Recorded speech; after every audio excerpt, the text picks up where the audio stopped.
Welcome back, detectives. Let's dive into another horrible case. The case of the Parente family. William Michael Parente was born on July 20th, 1949, in Bay Ridge, Brooklyn. His parents, Willie and Rulon Parente, raised him with values rooted in their family's history of law enforcement. His father, a New York trooper, played a significant role in shaping his upbringing. As an only child, William received his parents' undivided attention. He spent summers enjoying the sun with his family in Long Beach. William pursued his education at Brooklyn College and Brooklyn Law School, thanks in part to the financial support of his uncle, Anthony J. Russo. William worked in his uncle's Manhattan law office on the Avenue of the Americas. There, he built a reputation as a thoughtful lawyer and dedication to his family. William was known for his demeanor, courteous, which extended to everyone. He worked diligently for long hours, but made sure not to overwork himself. Unlike many of his peers, he refrained from using profanity or engaging in post-work gatherings for drinks. His disciplined lifestyle and commitment to kindness set him apart in the legal community. Even on difficult days, William maintained his composure and treated everyone with respect. In 1977, after being admitted to the New York bar, William married Betty Mazzarella. He began his career at a prestigious Wall Street law firm but made a significant change in 1988. When Betty became pregnant with their first child, William decided to start his own private practice.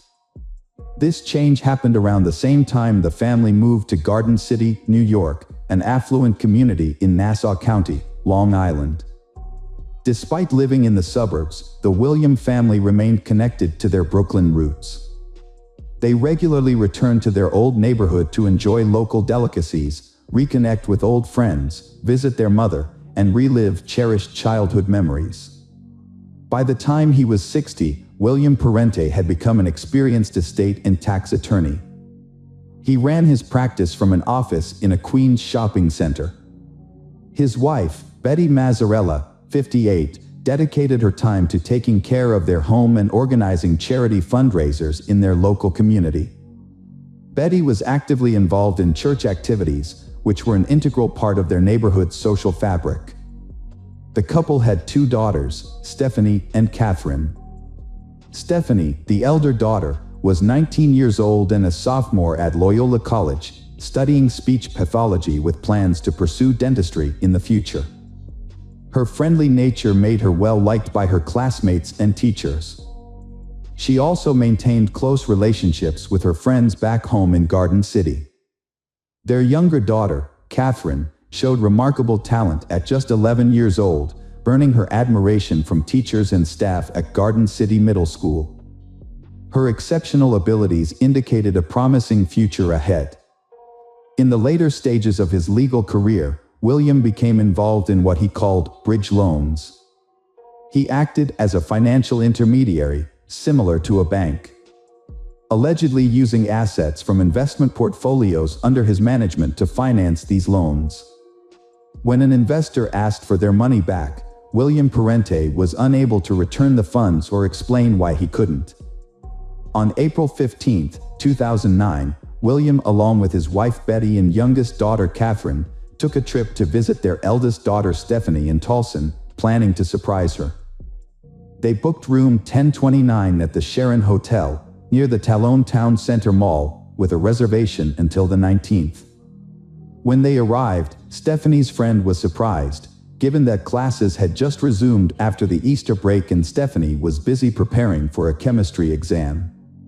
The visit was unexpected, especially since the parents had already planned to visit on Friday the 17th to discuss Stephanie's study abroad plans in England. Despite the initial surprise, the visit seemed like a normal family reunion. However, what took place that day remains unclear. Based on the evidence, here is what happened. Betty Mazzarella Parente was the first victim. She was brutally assaulted and suffocated in bed on Sunday morning. Later, Catherine, the youngest daughter, met a similar fate, dying from the same violence as her mother. Catherine's body was placed beside her mother's. On Sunday afternoon, Stephanie arrived at the hotel after leaving her campus and tragically met the same demise as her mother and younger sister. Her body was laid beside theirs on the bed. None of the victims showed signs of struggle. No evidence of drugging or physical restraint was found. William Parente carefully planned the annihilation of his family. On that somber Sunday, around midnight, one of Stephanie's close friends and roommates grew worried about her absence from their dorm room. After hours of worrying, the roommate called the hotel room phone to reach Stephanie. The roommate knew Stephanie planned to return to the dorm to study for final exams, so they were surprised when William Parente, Stephanie's father, answered the call. William explained that Stephanie was staying at the hotel with family.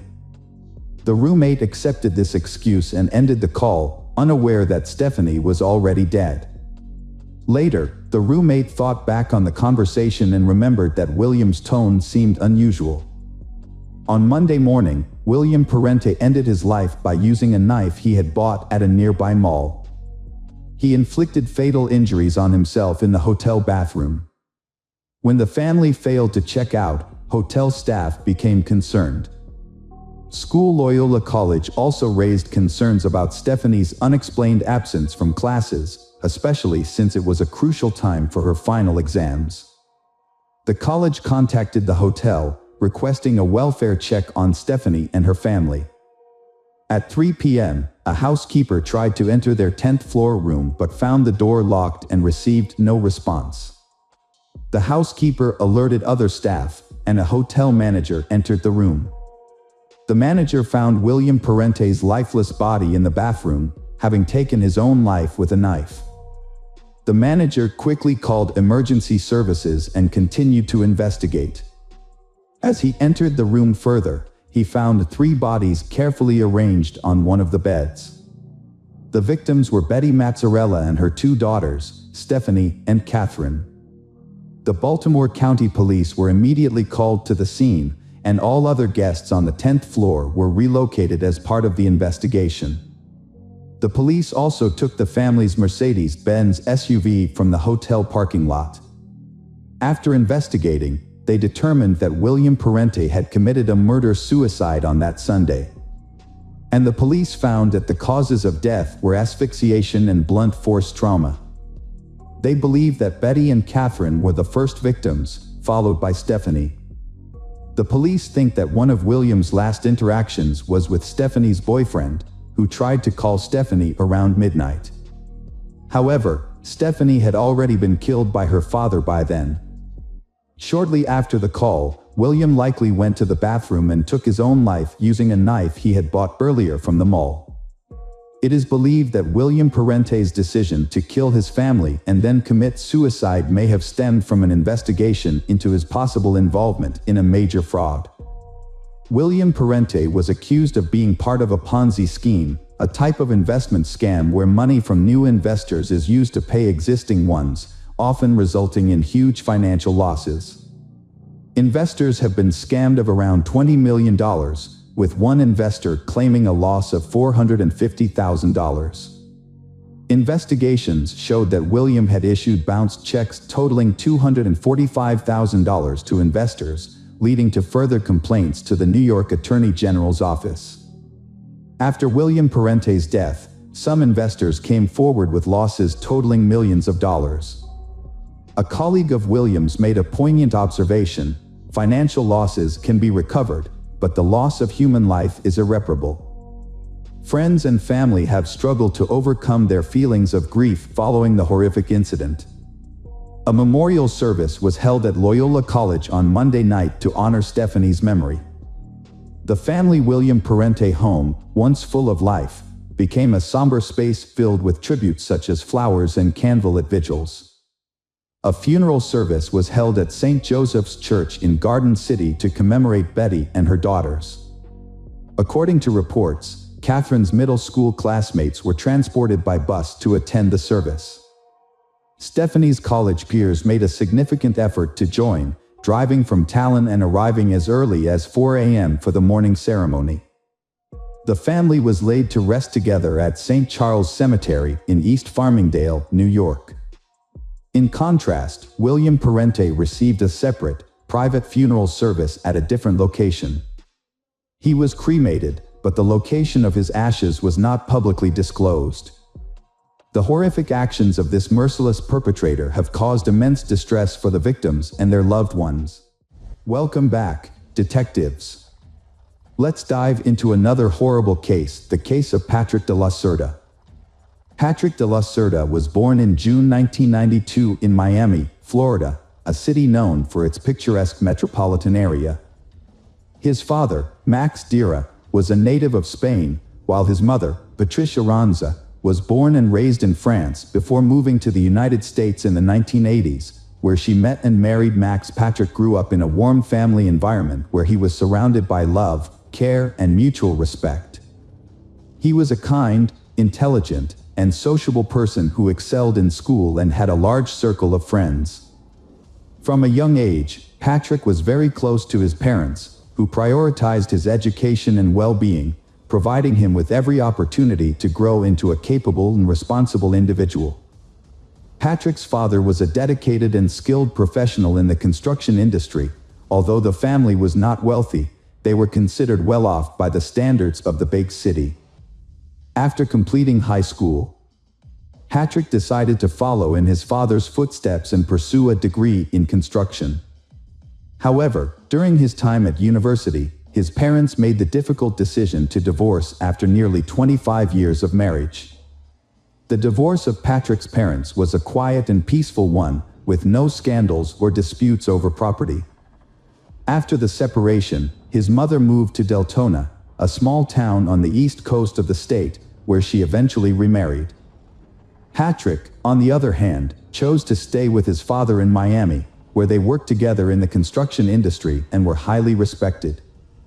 Despite the divorce, the family remained very close, and all members maintained a friendly relationship with one another.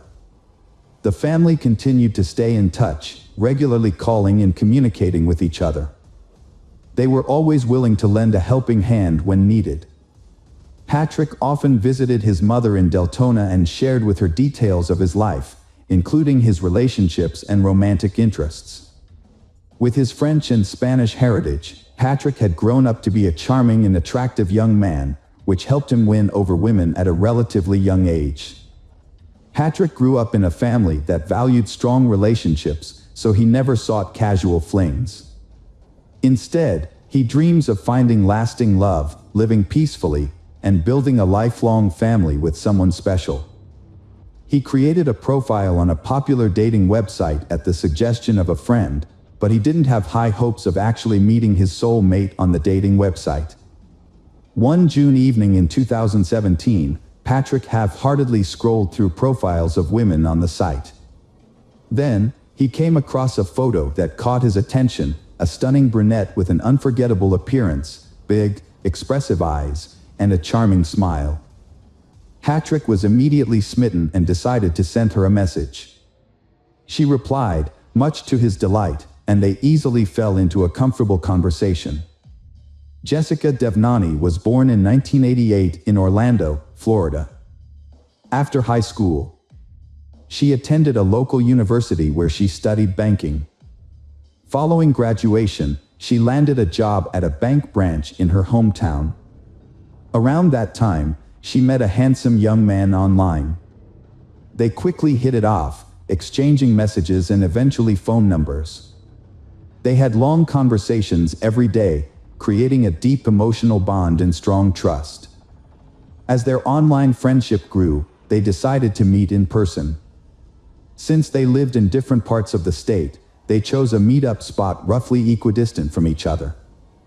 On their first date, Patrick knew he had found the person he had been searching for, and he didn't want to let her go. Jessica felt the same way about him. However, Jessica was slightly taken aback by their age difference. She was 4 years older than Patrick. After their date, on his way home, Patrick called his mother to tell her what happened. They had been in a long-distance relationship for months, which was becoming increasingly difficult. Due to the distance between them, They could only see each other on weekends, and even then, they had to meet at a location convenient for both of them. Usually, they will rent a cozy hotel room in a secluded spot and use the time to enjoy quality time together. However, by Sunday night, they would have to return to their respective homes, as they had work commitments on Monday mornings. In December 2017, Patrick made a significant decision. He relocated to Delton, where his mother lived, in order to be nearer to his girlfriend. He purchased a house in a quiet neighborhood and began making repairs to create a welcoming home for Jessica. Although she couldn't move right away because of work, but they made plans to get together again and have a housewarming party in early spring. They had a special celebration planned on New Year's Eve. To surprise Jessica, Patrick set up a fireworks display in the backyard, getting down on one knee to make his romantic proposal as they gazed up at the festive lights. Patrick got down on one knee, held out a box with a ring, and asked Jessica the most important question of all: would she become his wife? Overjoyed, Jessica happily agreed. Patrick had been looking for an engagement ring for a long time, but in jewelry stores there was no ring beautiful and delicate enough for the occasion. He chose the best option possible to propose before the new year, but he also had a custom ring made from a jewelry shop, designed by himself. Patrick's engagement was just 2 months old, and the wedding preparations were well underway. His choice of partner had been approved by their parents, and they was overjoyed as they prepared to start a new life together. They had plans for a grand celebration, either in Miami on the shores of the Atlantic Ocean or in France, where the groom's mother was from, on February 27, 2018. On that day, Patrick's father, Max, received a call from a courier while he was at work. The delivery man explained that Patrick's order has been delivered, but Patrick did not answer the door or answer the phone. Max was taken aback by Patrick's unexpected actions, which immediately raised his level of concern. Since Max was tied up at work and couldn't go check on Patrick, Max asked his future daughter-in-law to go instead. Patrick's father called Jessica in a panicked tone, saying he couldn't reach his son. Jessica had been trying to contact Patrick all morning, but he wasn't responding to her calls or messages. When she shared this with Patrick's father, Max, he feared the worst. Jessica immediately dropped everything and rushed to Patrick's house. When she arrived, she saw his car in the driveway, indicating he was still at home. Using her own key, she entered the yard and called out to Patrick, but there was no response.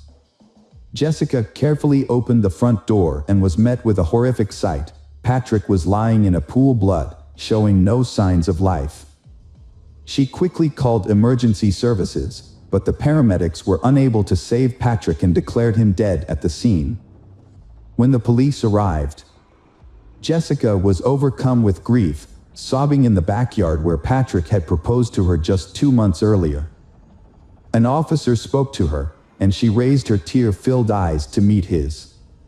She claimed to know who was accountable for Patrick's murder, naming her wealthy ex-boyfriend as the culprit. To comprehend this complex case and identify potential suspects, it's essential to revisit the past when Patrick first met Jessica. At that time, Jessica was in a relationship with Gregory Bender, a wealthy businessman who owned an investment fund. She met Gregory during her student years, and he was 20 years her senior. Gregory showered Jessica with expensive gifts and took her on lavish vacations, eventually winning her affection. Jessica thought she had found her soulmate, but soon she began to notice some disturbing patterns in her ex-boyfriend Gregory's behavior. He was extremely controlling, constantly monitoring her movements and interactions with others. If she had an admirer, Gregory would quickly get rid of them through threats and intimidation. Meanwhile, he kept his own life a mystery, sharing very little about himself with Jessica. Their relationship lasted nearly 8 years, during which time Gregory never introduced Jessica to his family or friends. They only spent time together or went on vacation when he wanted to, and he rarely invited her to his home. Gregory claimed he was too busy, but Jessica longed for a normal family life and children. However, every time she brought it up, Gregory would say it wasn't the right time. When Jessica tried to end the relationship, Gregory proposed to her with a ring, and she accepted. However, nothing changed. They still lived apart and only saw each other when Gregory wanted to. One day, Gregory was in a car accident and ended up in the hospital. When Jessica rushed to his side, she decided to stop by his house to pick up some things for him. That's when she encountered a woman she had never seen before. Instead of introducing herself, the stranger asked Jessica who she was. Jessica showed her the ring on her hand and that she was the landlord's fiancée. Jessica later found out that Gregory was married to someone else, Diora Sanchez Bender. Devastated, Jessica immediately broke off the relationship.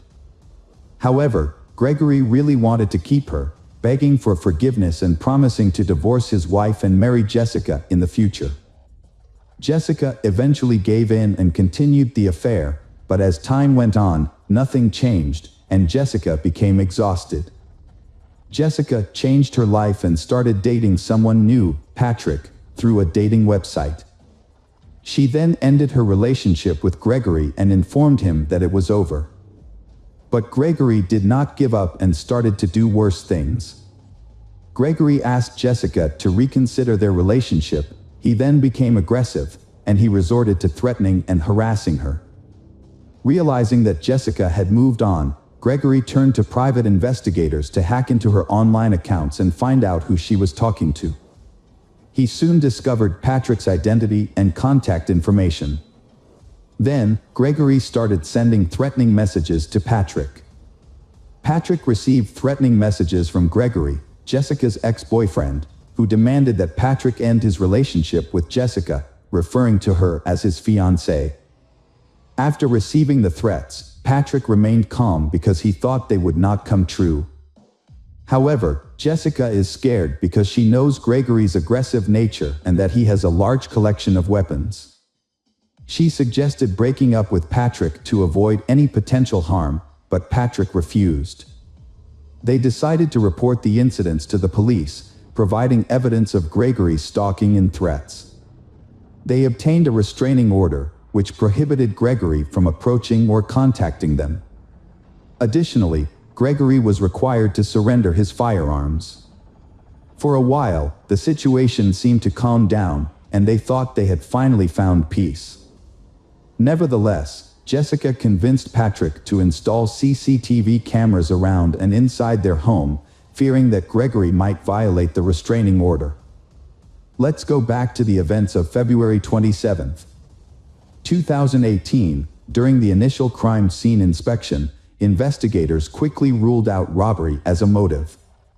Instead, they believed the murder was personally motivated, given the nature of Patrick's injuries, which suggested a deep-seated hatred. Patrick, 25 years old, had 4 gunshot wounds, 1 in the thigh, 1 in the chest, and 2 in the head. The body also showed signs of a fall from a ladder. The body was found on the floor between the front door and the stairs leading to the second floor. Investigators theorized that the killer likely snuck into the house and waited for the owner, Patrick, on the second floor. When Patrick entered the house and began to climb the stairs, the killer ambushed him, shooting him in the thigh. As Patrick rolled down the stairs, the killer followed, shooting him in the chest and then twice in the head. The murder weapon, a rare pistol, was not recovered, but several shell casings were found at the crime scene. The police found 3 casings at the scene, but a 4th one was missing. This led investigators to suspect that the killer might have taken it as a souvenir. The initial suspect was Patrick's neighbor, a U.S. Army veteran who had a history of conflict with Patrick. The veteran had been involved in combat and had suffered a severe head injury, which led to the development of a mental disorder. The veteran was skilled with firearms and had access to rare guns. In a previous incident, the veteran had mistakenly shot at his neighbor, thinking he was a burglar. After his release, the veteran continued to harass the victim, accusing him of being a spy and threatening to expose him. The investigation initially centered around the veteran with a history of mental health issues, as his unusual behavior and mindset suggested a possible motive for the crime. Although he truly hated Patrick, he still had an alibi for the time of the murder, confirmed by many witnesses. As the police looked for evidence and attempted to provoke a response from the perpetrator, it became clear that the crime was not a robbery gone, as the house was undisturbed and valuables remained untouched. The only items missing were the hard drives containing video surveillance footage, making it impossible to identify who entered and left the house that day. Furthermore, no evidence was found at the crime scene. Forensic experts were unable to find a single fingerprint, shoe print, or DNA trace, suggesting that the murder was meticulously planned and executed. Although the investigation suspected Gregory's involvement, it seemed likely that he would escape justice due to the lack of concrete evidence. The police asked Jessica to help them with a secret plan to catch her ex-boyfriend, Gregory, off guard. She agreed to make the call, and as the police had hoped, Gregory answered. Jessica tried to lure him into a conversation, but it quickly became apparent that he had anticipated the trap and was not falling for it. Gregory seemed unflappable as Jessica confronted him about Patrick's death. When she accused him directly, he acted shocked and even offered her his condolences. Despite her best efforts to get him to lose his cool, he didn't give away any incriminating information. In the end, the police didn't have enough evidence to hold or question Gregory, so he remained at large, abiding by the terms of a restraining order. He appeared to have already distanced himself from Jessica, makes gathering evidence more difficult. As the police investigation stagnated due to lack of evidence, Diora Sanchez, Gregory's wife, called to reveal she had vital information about Patrick's death. Upon arrival at the police station, Diora told investigators about discovering a cryptic notebook in Gregory's office just days before the crime occurred. Upon flipping through the notebook's pages, Diora stumbled upon an entry containing an address she didn't recognize, accompanied by a series of cryptic digits that appeared to be a code. Diora had previously ignored some suspicious sketches made by Gregory, but when she saw a news report about a young man's murder, she realized the significance of those sketches. The crime scene's layout matched the drawings Gregory had made. Diora informed the investigators, who then obtained a search warrant for Gregory's house. Upon searching, the police found a mysterious notebook in Gregory's office, but several key pages were missing. They later discovered those pages in a trash can, carelessly discarded after being ripped out and crumpled. The pages contained a detailed plan of the crime, including turning off the victim's phone, wearing gloves, and using a special lubricant on shoes to avoid leaving footprints. The records also revealed that Gregory had been stalking the victim, Patrick, and knew his daily routine, including the time he returned home. Furthermore, Gregory knew the location of surveillance cameras in and around Patrick's house, suggesting this was a carefully planned and executed crime. In addition to committing the crime, Gregory took steps to cover his tracks by disposing of the weapon, clothes, shoes, and gloves. However, he failed to destroy his own records, which later incriminated him. Furthermore, his wife's curiosity ultimately worked against him. A shell casing was discovered in a cigar box, which was meant to be taken as a trophy by the gunman.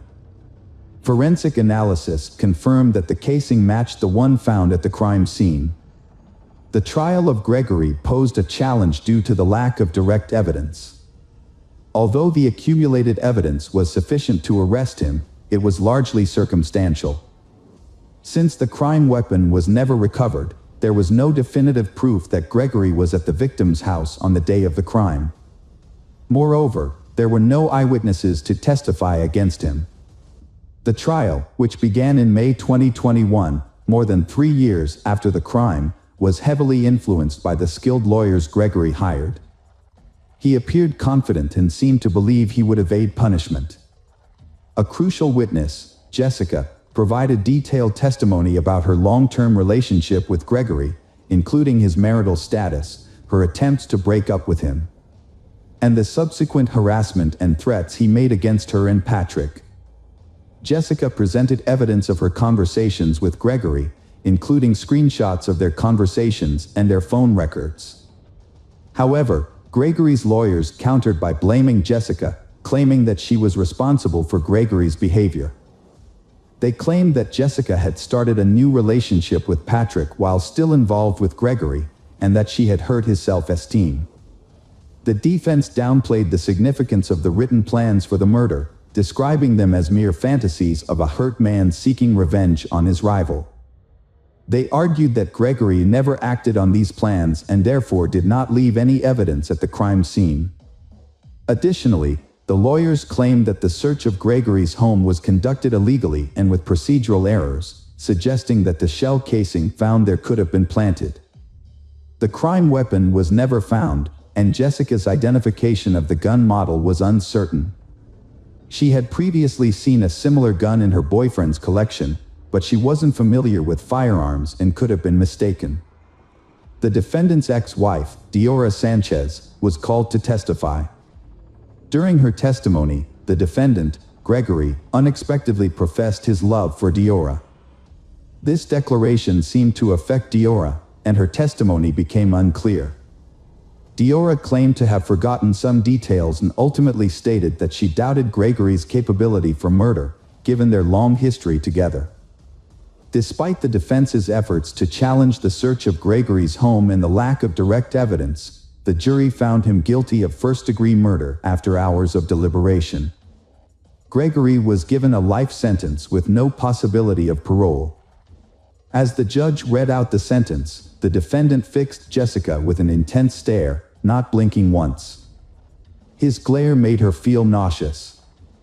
Jessica sat next to Patrick's mother and suddenly burst into uncontrollable sobs, finding it hard to breathe. Despite multiple attempts by Gregory's lawyers to appeal the verdict, all their efforts were unsuccessful. The case attracted public attention, with many outraged that a wealthy businessman had brutally murdered a working-class man and attempted to escape justice.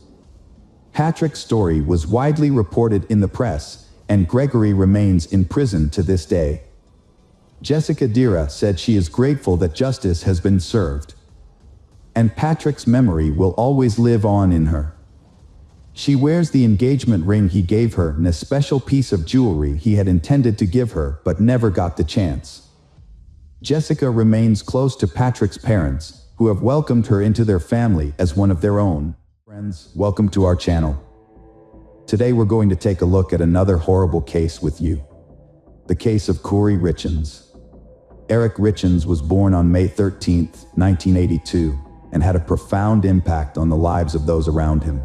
Throughout his childhood and teenage years, Eric was fiercely passionate about sports, excelling in basketball, baseball, and soccer, which reflected his dedication to staying active. His true love, however, was anything that took him outdoors, particularly hunting, where his exceptional marksmanship and keen eye earned him numerous trophies from around the world. Eric was renowned for his dynamic personality, which radiated joy and laughter wherever he went. He possessed a natural talent for telling stories, playing harmless pranks on friends, and contagious laughter that would light up the room. Eric was undoubtedly the life of every party, leaving a lasting impression on everyone he met. Eric, a Utah resident, possessed an extensive collection of motorized vehicles, including trucks, four-wheelers, and snowmobiles, which he used to explore the outdoors and satisfy his thirst for adventure. Although he loved having fun, Eric was deeply committed to his faith and was an active member of the Church of Jesus Christ of Latter-day Saints. With the encouragement of his family, he volunteered for a 2-year mission trip to Mexico City, where he honed his Spanish language skills. Upon completing high school, Eric pursued higher education at the University of Utah, graduating in 2009 with a bachelor's degree in international studies and a minor in Spanish. Eric met Corey Darden at Home Depot, where she was an employee. As a regular customer due to his construction work, Eric developed a friendly connection with Corey over time. He was attracted to her charm and beauty, but was too shy to approach her directly. So Eric asked a friend to help him get her contact information. One day, while Eric's friend was shopping at Home Depot, he casually asked Corey for her phone number, mentioning Eric's interest in getting to know her better. Appreciative of his friend's help, Eric anxiously waited to hear back. It was now up to Eric to make the next move, and he finally summoned the courage to call Corey, arranging their first in-person meeting. Unbeknownst to him, this meeting would alter his life forever. From the moment Eric and Corey met, they clicked. Their connection was undeniable, and their first date marked the start of a romantic journey. As they introduced each other to their families, their bond grew stronger. Corey's mother and brothers instantly took to Eric, while Eric's family was equally impressed by Corey's kind nature and how well she fitted in with him. Although Eric's sisters, Katie and Amy, were initially cautious, they soon warmed up to Corey and made her feel part of their family. Eric and Corey tied the knot in 2013 with a private wedding ceremony. 2 years later, Corey gave birth to their first child, Carter, and later Ashton, and finally Weston, completing their family of 5. Eric proved to be a natural at fatherhood, and his sons looked up to him with admiration. He was exceedingly proud of his boys, celebrating their every achievement, whether it was academic, in sports, or in the arts, and was always present to cheer them on and congratulate them on their accomplishments. Eric eventually launched a stonemasonry business which proved extremely successful.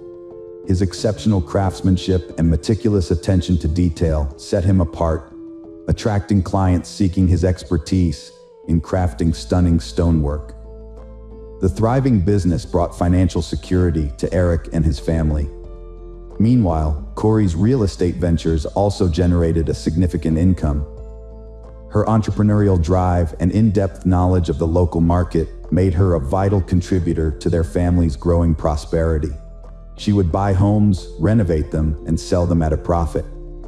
As a result, the Richens family built considerable wealth, and their lifestyle embodied the pinnacle of success.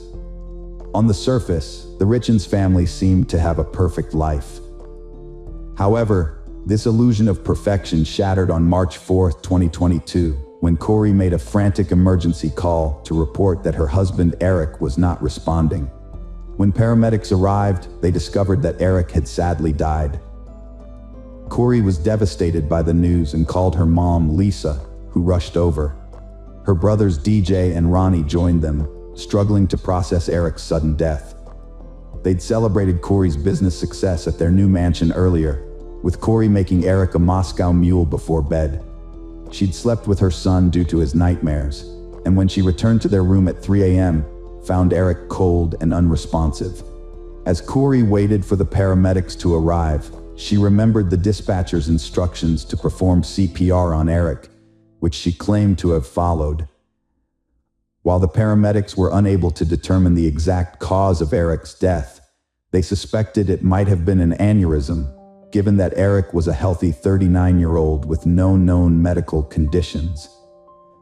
However, it emerged later that Eric had confided in Corey about chest pains the night before his death, which lent further support to the aneurysm theory. But the autopsy results were to reveal a shocking truth. Eric's death was caused by a lethal dose of fentanyl, a powerful and dangerous pain medication that can be fatal in excessive amounts. This discovery raised a critical question for the investigators. How did Eric ingest this substance? Eric's family blamed his recreational drug use for the fentanyl in his system after he died. Corey said Eric took THC gummies nightly to relax, but they worried about their source, suspecting he bought them illegally. Despite this, Eric's family firmly rejected the allegations, convinced that there was more to the story, and urged investigators to explore alternative explanations. Meanwhile, Corey attempted to move forward with her life, but her brother Ronnie disclosed that she was facing immense challenges. The loss of her husband and their father had created a void in their lives, and their 3 sons were acting out in response to the uncertainty surrounding his death. Detectives suspected foul play in Eric's death. After Corey appeared on Utah News to promote her book on grief, She was arrested May 8, 2023, accused of murdering her husband. The community was stunned, trying to make sense of the sudden, tragic turn of events. Corey has been accused of homicide by poisoning. Eric's family claims that Corey deliberately added a lethal dose of fentanyl to the Moscow Mule she prepared for him on the night he died. However, Corey's lawyer argues that no fentanyl was found on the glassware at their home. Corey denies any involvement in Eric's death, stating that she had no motive to harm him. Corey's mother, Lisa, was shocked and disbelieving when she heard about her daughter's alleged role in Eric's death. She told investigators that the couple seemed happy and there was no reason for Corey to kill him. However, the investigation revealed that the relationship between Corey and Eric was not as perfect as it seemed. The couple had issues, and Corey, a stay-at-home mom for several years, longed for independence. Furthermore, Corey was growing increasingly frustrated with Eric's frequent hunting trips. Lisa revealed that Eric had been unfaithful in the marriage, and the couple had confided in her about the affair. Eric and Corey sought counseling to address their problems, but Eric's family denies that he ever cheated on Corey. According to them, the couple's decision to seek counseling was driven by Eric's love for his sons and his desire to save the marriage. Eric had started thinking about what would happen if he got a divorce, despite trying to save his marriage. To protect his assets, he took some precautions. Without telling anyone what he was doing, he set up a secret trust with his sister Katie. During the investigation, it was found that there were 6 life insurance policies on Eric, worth a total of $3 million. 2 months before Eric died, Corey had forged his signature on another policy worth $100,000. It was also discovered that Corey had allegedly taken money from Eric's personal accounts and misused funds from his business over several years. A spokesperson for Eric's family claimed that Corey's house flipping business was in trouble, despite her claims that it was doing well. In fact, it was millions of dollars in debt. The spokesperson alleged that Corey urgently needed money, and that, according to a premarital agreement they had signed, she would only inherit Eric's business assets if he died before her, while they were still married. Corey's attorney rejected the allegations, clarifying that her business was not in debt. They pointed out that temporarily taking on debt through lines of credit was a standard practice in the house flipping business, and that once the properties were sold, the debt would be settled. The attorney stressed that the large figure cited by the spokesperson simply represented the volume of business transactions involved. Lisa, Corey's mom, said Eric backed Corey's business ventures, including buying the Heber Valley mansion where they partied the night he died. Corey bought the 2017-built, abandoned mansion with investor help, planning to develop it into a recreational spot and sell for a profit, potentially earning $12 million, a huge jump from the $3 million purchase price. Eric's family says he opposed buying a mansion, contradicting reports. They claim he argued with his wife about it, and that Corey gave him a fentanyl-laced drink on the night he died. They also accuse Corey of previously trying to harm Eric on a Greece trip. However, Corey's brother Ronnie denies these claims, saying Eric's illness was due to taking antibiotics and being mistakenly served liquor. Eric's family claims Corey tried to kill him twice, including on Valentine's Day 2022, when he had a severe allergic reaction after eating a sandwich she brought him. They also questioned her behavior after his death, including an incident where she punched his sister in the face and neck while trying to access a safe containing $125,000 to $165,000 in cash. Corey had a 4-hour bail hearing, handcuffed beside her attorney, trying to convince the judge to release her on bail. Prosecutors presented 3 witnesses and evidence, claiming she poisoned her husband. A cell phone expert testified about Corey's Google searches, including how to retrieve deleted iPhone texts and a lethal fentanyl dose. Her attorney countered that these searches happened after her husband's death, as Corey sought answers to her own accusations. Prosecutors questioned the lead detective about Corey's sources for the drugs used to kill Eric. A woman named Carmen Laber, who worked for Corey, told investigators about a meeting where Corey asked her to buy fentanyl for an investor with a back injury. Carmen, with a criminal history, agreed and bought 15 to 30 pills, exchanging them for cash on February 11, 2022, days before Eric's poisoning attempt. During the investigation, Carmen revealed that Corey got in touch with her again, saying he wanted stronger drugs. She said Corey paid for the pills with a check about a week after Eric died. However, Corey's lawyer disputed this, suggesting the check might have been payment for cleaning work instead.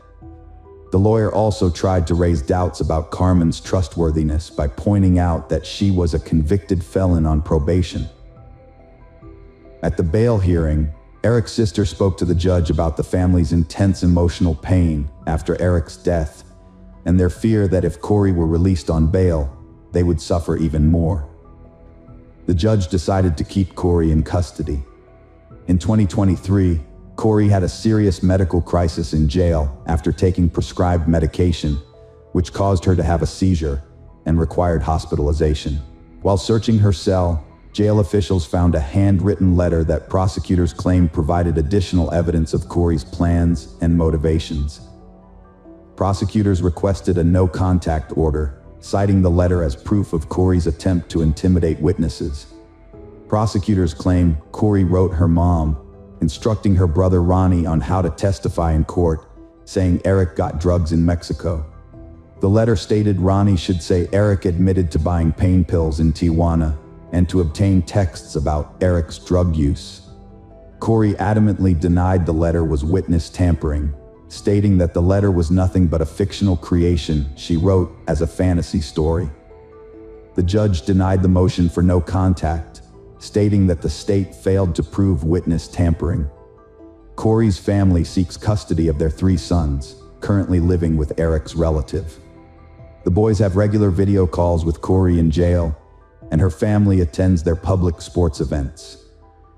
Corey faces 25 years to life if convicted of murdering her husband Eric with fentanyl. His family has filed civil cases, believing she's after his money. The trial starts in 2025. Hello friends, welcome to our channel. Today we're going to take a look at another horrible case with you. The case of Cherie Miller. Bruce and Cherie were both born and raised in Flint, Michigan, a city that was once a thriving hub of the Midwest auto industry, but had since fallen on hard times. Cherie Peck Keithley Miller was born on October 13, 1971, and by her own account, she had a deeply troubled childhood. Without a father figure in her life, Cherie grew up in a trailer with her mother, who struggled with addiction and had a string of unstable relationships with men. These men often abused Cherie, starting when she was just 3 or 4 years old. By the time she was 16, Cherie was on her own, and at 17 she got married, became pregnant, and had a child. However, the marriage didn't last, and she remarried and divorced again. Her second husband, Tribby, was convicted of second-degree child abuse after brutally assaulting his own child, causing multiple skull fractures. Tribby was also accused of abusing Cherie's 6-year-old daughter, but he was acquitted due to lack of evidence. Cherie seemed to have a pattern of attracting the wrong kind of men, always searching for someone who could provide her with financial security and emotional stability. By the time she was 26, Cherie found herself a single mother of 3, working multiple jobs to make ends meet, including a position at a nursing home and selling Mary Kay cosmetics. While she wasn't a conventional beauty, Cherie was charismatic and attractive. In 1997, she took a job as an accountant at B&A Auto Salvage, a company owned by 47-year-old Bruce Miller. At this point, Cherie saw Bruce as the kind of stable, successful partner who could finally provide her with the comfort and security she had always been missing. Bruce Leroy Miller was born on July 26, 1951. In his younger years, he worked at General Motors, a common career path for many Flint residents. After leaving GM, Bruce went on to own and operate an auto junkyard, where he would accept old cars and resell their parts. Bruce had 3 marriages and enjoyed activities such as racing and socializing. He was known for his generosity and openness. Initially, Bruce showed no romantic interest in Cherie Keithley, his new employee, but rather offered her support as a single mother facing difficult circumstances. However, Cherie eventually caught his attention, and despite their 20-year age difference, an office romance blossomed. Bruce was flattered by the attention of a younger woman, and they quickly moved from dating to living together. The couple got married on April 23, 1999, in one of Las Vegas's chapels, just 4 months into their relationship. After the wedding, Cherie and her children moved in with Bruce, providing her with the stability she had long sought. Bruce's brother, Chuck Miller, revealed on the TV show Snapped that Cherie often praised Bruce, saying he was the best thing that had ever happened to her, as he provided her with a normal life and the means to make her happy. Chuck's wife, Judy, added that Bruce was smitten with the young, attractive blonde, whom he considered the perfect wife. While friends voiced concerns about Cherie's excessive spending habits, which went beyond her means, Bruce chose to ignore it. Cherie would later admit that she had been trying to fill a constant void by instantly maxing out her credit cards and spending all the cash she could find. Despite her friends' misgivings, Bruce remained unconcerned about his wife's spending habits. Cherie, a hard worker, had a job as a Mary Kay cosmetic saleswoman, allowing her to sell products to customers at home or while traveling across the country to manage her accounts. In fact, Bruce even bought her a computer to support her work. The turning point came with this purchase. In 1999, Cherie Miller stumbled upon adult chat rooms while using her home computer to research a vacation destination. At the time, social networking didn't exist, and text messaging was not common. Instead, people connected with each other in online chat rooms, some of which were adult in nature and allowed users to flirt anonymously, share fantasies, and engage in virtual romances. According to friends, Bruce was aware of his wife's online flirting, but didn't see it as a problem. He loved his wife, was happily married, and planned to adopt her children. He preferred to trust her rather than letting suspicions overshadow their family life.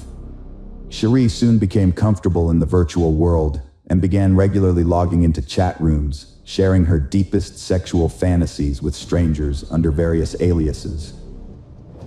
Detective Kevin Shanlian, who investigated the murder case, testified that Cherie had at least 25 different aliases.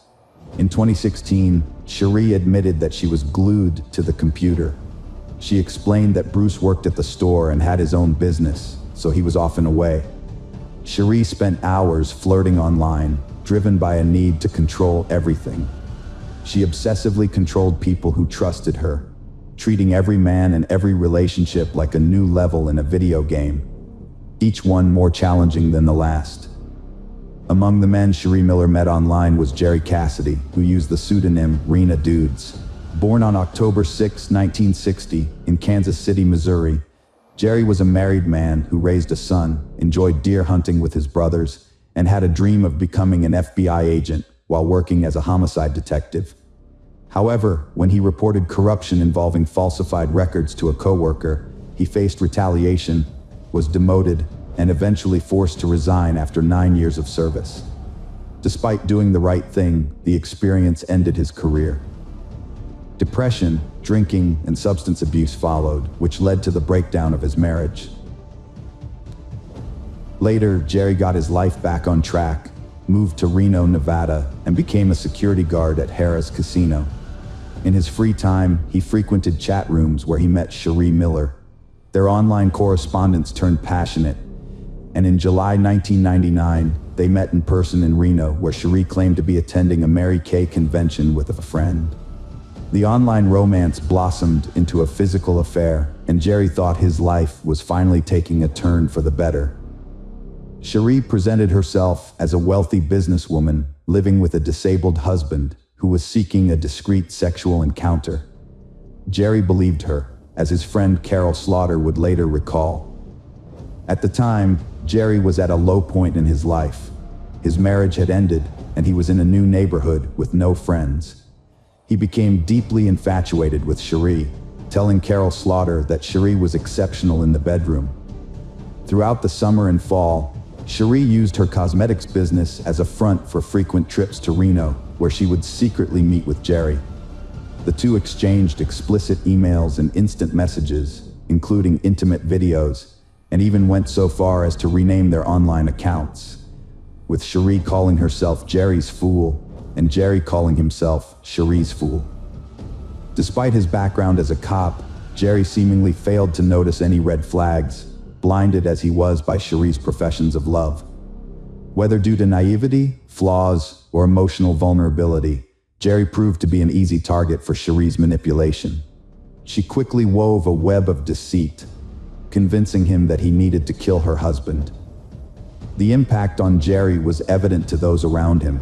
His friends noted that after Cherie entered the picture, he became increasingly erratic, exhibiting symptoms akin to bipolar disorder.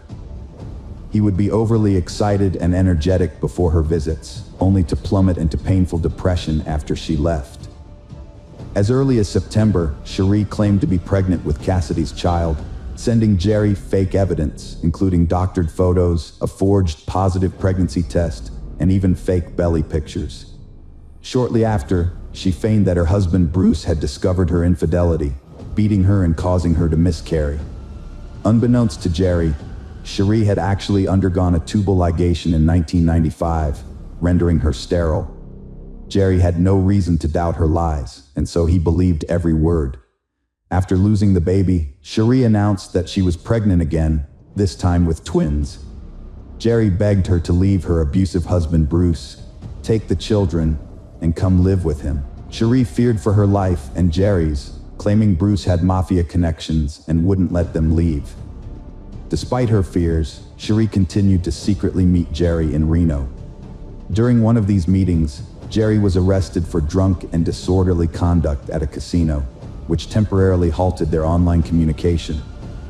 After his release, Jerry decided to protect Cherie from further danger by distancing himself from her and returning to Missouri to reconcile with his family. The online relationship continued, with Cherie sending Jerry photos of her ultrasound and growing belly. On November 5, 1999, Jerry received an ominous email, allegedly from Bruce, threatening to prevent the twins' birth. Alarmed, Jerry tried to contact Cherie but received a message from her hours later, saying she had to leave for a few days. The next day, Jerry received a message from Bruce, revealing that he had forced Cherie to have an abortion. The message included disturbing photos of a battered Cherie. Jerry had reached his breaking point. The tragic deaths of his twin children at the hands of Bruce Miller had left him devastated and consumed by anger. He held Bruce responsible not only for the loss of his 3 children, but also for the suffering of the woman he loved. The next day, November 8th, Jerry confided in Cherie, declaring his intention to kill her husband. Together, they began to orchestrate a plan to take his life. They carefully mapped out routes, identified ideal parking spots, and pinpointed the perfect location and time to dispose of the body. Jerry then embarked on the long journey from his home to Michigan. As Bruce prepared to leave work, he received a call from Cherie, following their plan. She asked him to pick up a pizza on his way home, distracting him from the impending danger. Unaware of the threat lurking behind him, Bruce failed to notice Jerry approaching, shotgun in hand, before he pulled the trigger. After committing the crime, Jerry returned home while Cherie set the next part of their plan in motion. She contacted Bruce's brother, Chuck, pretending to be worried about her husband's prolonged absence, and requested that he drive to the junkyard to check on him. When Chuck arrived, he found his brother's lifeless body on the floor, lying in a pool of blood, with a close-range shotgun wound to the chest. Witnesses reported that Cherie reacted with screams and tears upon learning of Bruce's death. The crime scene was promptly discovered, but the perpetrator had left behind no trace or evidence. Investigators found that Bruce typically carried large sums of cash, leading them to initially suspect that his death might have been the result of a botched robbery, since his wallet was missing. Suspicion fell on John Hutchinson, a friend and employee who had recently borrowed $2,000 from Bruce. Police questioned Hutchinson, searched his home, and seized his weapons, but he denied any involvement. Although Hutchinson failed a polygraph test, the investigation proved inconclusive, and he was eventually released. A theory that the murder was committed to falsify vehicle identification numbers was explored, but none of the leads panned out, and the case was eventually closed. In the meantime, Cherie's behavior seemed suspicious to Judy Miller, the sister of Bruce, the victim. Just 2 days after her husband's death, Cherie was seen dancing happily in a bar in Otisville, Michigan. 2 weeks later, she had already started dating a local delivery boy named Jeff Foster, not Jerry Cassidy, her supposed lover. Jerry Cassidy had expected to be with Cherie after the murder, but she started to distance herself from him instead. A month after the murder, Cherie moved her new boyfriend into her house and cut ties with Jerry, leaving him heartbroken. It was likely at this point that Jerry realized he had murdered an innocent man due to Cherie's manipulation, and feelings of guilt overwhelmed him. He transformed from Cherie's lover to an investigator and discovered that all the accusations were fabricated by Cherie herself. On February 11, 2000, Jerry took his own life in his apartment in Odessa, Missouri, using a .22 caliber rifle. His body was discovered in a chair with an open Bible on his lap. The Bible was open to Matthew 5, which contains the passage, "Thou shalt not kill, and whosoever shall kill shall be liable to judgment." It seemed that Jerry had judged himself, confessed his guilt, and taken his own life as punishment. Cassidy's mother revealed in an interview a few days after the body was removed that while cleaning the apartment, family members found a briefcase containing 3 suicide notes and an envelope attached to the outside. Jerry's motive was revenge against the woman who had broken his heart. In his confession, the former detective explained that he had killed Bruce Miller because he believed at the time that Bruce had abused Cherie and was responsible for the deaths of his 3 children. However, the letter also revealed that Cherie Miller had lied to Jerry about Bruce's behavior. On February 22, 2000, police arrested Cherie Miller as she arrived at the airport with her boyfriend, Jeff Foster, after a trip to Reno. She was charged with second-degree murder and conspiracy to commit murder. Prosecutors believed that Cherie was a skilled manipulator who had convinced Jerry to kill her husband under false pretenses. Despite the evidence against her, Cherie maintained her innocence to her deceased husband's family.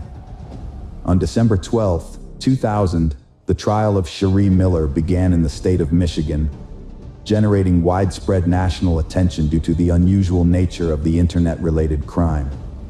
The public's interest was exceptionally high. The prosecution presented thousands of messages exchanged between Cherie and Jerry, revealing the numerous lies she had told. Cherie claimed she had undergone a fallopian tube ligation years prior, and therefore could not be pregnant with Jerry's children, and that she had never been abused. However, the prosecution alleged that Cherie wanted her husband Bruce dead for financial gain, as a divorce would not have provided her with sufficient money. In contrast, the defense argued that Cherie received only a minimal sum after Bruce's death, and would have enjoyed a more affluent lifestyle had she remained married. The defense also suggested that Jerry Cassidy was seeking revenge as a spurned lover and had fabricated evidence against Cherie. Cherie told the jury that her online sexual communications with Jerry were merely a fantasy, and that she had lied about her pregnancy to help him cope with depression and about the abuse to deter him from contacting her. Cherie vehemently denied writing the messages that described the crime, implying that Jerry had forged them using his expertise as a homicide detective. However, the police discovered evidence of the messages on Cherie's computer. The online correspondence played a crucial role in the trial. Miller was convicted on December 22nd, receiving a life sentence for murder and 54 to 81 years for conspiracy. In 2007, while incarcerated, she was diagnosed with post-traumatic stress disorder, and other mental health issues. Miller began treatment and filed an appeal, even getting married for the fourth time. Michael DeNoia saw Miller's story on the news and was captivated by her charm.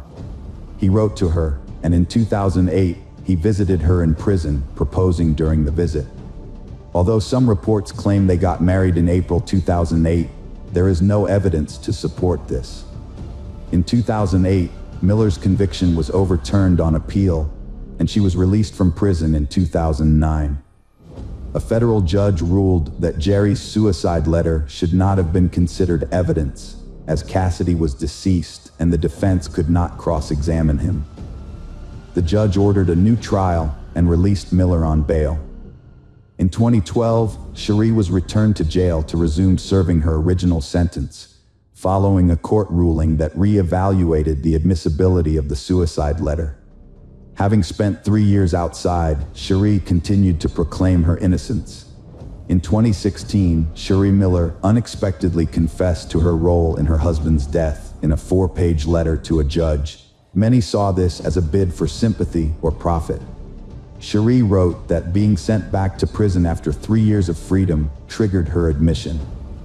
She was devastated to leave her daughter and granddaughter behind, and the full weight of her actions hit her. She described her husband as a great man who only loved and wanted to adopt her children, and she was filled with remorse for ordering his killing. Cherie gave a 2022 TV interview, confessing Bruce wasn't mob-connected and didn't abuse her. She faked bruises and ultrasound scans to control Jerry, fearing Bruce would discover her true identity. Cherie knew Jerry's depression and had evidence, but thought she could manipulate the jury. She rejected a 15-year plea bargain, leading to a life sentence. Now incarcerated, Cherie seeks peace, saying it's hard to face her actions. Hello friends, welcome to our channel. Today we're going to take a look at another horrible case with you. The case of the Winkler family. On March 22, 2006, the small town of Selmer, Tennessee was shaken when it received terrible news. 31-year-old pastor Matthew Winkler was brutally murdered in his own home, and his wife Mary and their 3 daughters, 8-year-old Patricia, 6-year-old Mary Eliza, and 1-year-old Brianna, vanished without a trace. That evening, Matthew failed to attend the Church of Christ service with his family, which was out of character for the responsible pastor, who always informed others if he needed to miss an event. What's more, none of the family members answered their phone, which added to the growing unease. Concerned community members decided to visit the Winklers' residence to investigate and offer help if needed. When they arrived, the house appeared normal, with no signs of forced entry or anything suspicious. Inside, lights were on in several rooms, and a television was playing loudly in one room, giving the impression that the family was simply busy with their daily activities. The front door was locked, and despite knocking, no one responded. Phone calls also went unanswered. Through the curtained windows, it was impossible to determine if anyone was inside or what was happening. Although the situation was extremely unusual, no one was eager to contact the police. Instead, a community elder was called, and they advised searching for a spare key to let themselves in. An hour and a half later, community members finally entered the house and discovered an unsettling scene. Everything inside was in order, with no signs of intrusion, but the owners were missing. The scene seemed normal until they entered the master bedroom, where they found the pastor's lifeless body lying on the floor in a pool of blood. A massive gunshot wound in his back had caused blood to spatter everywhere, and dried blood foam covered his face. The body had already gone cold and stiff, indicating that Matthew had likely been killed that morning, as he was still dressed in his pajamas. The police conducted a forensic examination of the body and determined that the pastor was killed by a single shot to the back from a large caliber weapon. He died shortly after being wounded due to massive blood loss and was unable to call for help. It was impossible to establish whether any strangers were in the house at the time of the murder, as the people who arrived before the police had destroyed all evidence. The crime scene was unusual, and those who could provide information about what happened had disappeared. The fate of the pastor's wife and daughters remained unknown. The police suspected that they might have been kidnapped or also killed. In addition, the family minivan, a Winkler, was missing from the garage. A massive search was launched, and the state issued a yellow alert, which meant that children were missing. All citizens were asked to be vigilant and assist in the search. Matthew Brian Winkler was born on November 21, 1974, in Henderson, Tennessee, a picturesque country town. As the youngest of 3 sons, he grew up with his brothers James and Daniel in a conservative Christian family. Their parents, Dan and Diane Winkler, were very religious and raised their sons in a strict and obedient environment. Notably, Matthew followed in the footsteps of his ancestors, becoming a minister in the 5th generation. His father, great-uncle Michael, grandfather Wendell, great-grandfather Merlin Winkler, and great-great-grandfather Merlin Paul Winkler Sr. were all preachers of the gospel at some point. His father, who ran the local preachers' school, was a respected and influential figure in their hometown. The Winkler brothers attended Sunday school and actively participated in church activities during their younger years. In high school, Matthew showed a serious interest in soccer, and everyone who saw him play noted his talent, predicting he could become an outstanding athlete of world renown. However, he later decided to sacrifice a promising sports career in favor of Bible study and church ministry. After completing school, Matthew's family lived in Austin, a small city in Texas. Although he was a creative person with a strong charisma, he did not have any exceptional academic achievements to his credit. After graduating from high school, he enrolled in Freed-Hardeman College and completed his studies successfully. While pursuing his college education, Matthew also started his ministerial career under his father's guidance. He served as the youth minister at the Central Church of Christ in McMinnville. Later, he was appointed to the preaching position at the 4th Street Church of Christ in Selmer, Tennessee. Mary Carol Winkler was born in 1973 in Tennessee to a deeply religious family. Her sister Patricia, born premature, suffered from cerebral palsy, epilepsy, and mental retardation. Despite her condition, Mary was very close to Patricia, caring for her with kindness. Tragedy struck in 1987 when Patricia died in a bathtub after an epileptic seizure. Mary was devastated, blaming herself for not being there to prevent it. Teachers were concerned about Mary's well-being due to her deplorable state, so they sent her to see the school psychologist, who provided her with help. However, when her father found out, he caused a scene and prohibited his daughter from continuing the sessions, insisting that family issues should only be discussed within the family. In reality, Mary never received genuine emotional support from her parents. As a result, Mary grew up to be modest and extremely shy, always trying to avoid conflicts. After the tragic death of her little sister, Mary became withdrawn. Because her father refused to let her seek professional help, the unresolved trauma accumulated over the years, ultimately leading to severe psychological problems. Following Patricia's death, Mary's parents decided to adopt Charlotte, a young girl from a troubled and large family. Soon, they were also granted custody of Charlotte's 2 brothers and sister, and the siblings were reunited in their new home. Mary, once again, took on the role of the older sister, caring for the younger children and assisting her mother. Matthew and Mary Winkler met shortly after Matthew's high school graduation. Despite his popularity among girls due to his athletic build and handsome features, Matthew's strict religious upbringing kept him from getting too caught up in romantic entanglements. They quickly developed a strong connection, which soon blossomed into a deep love for each other.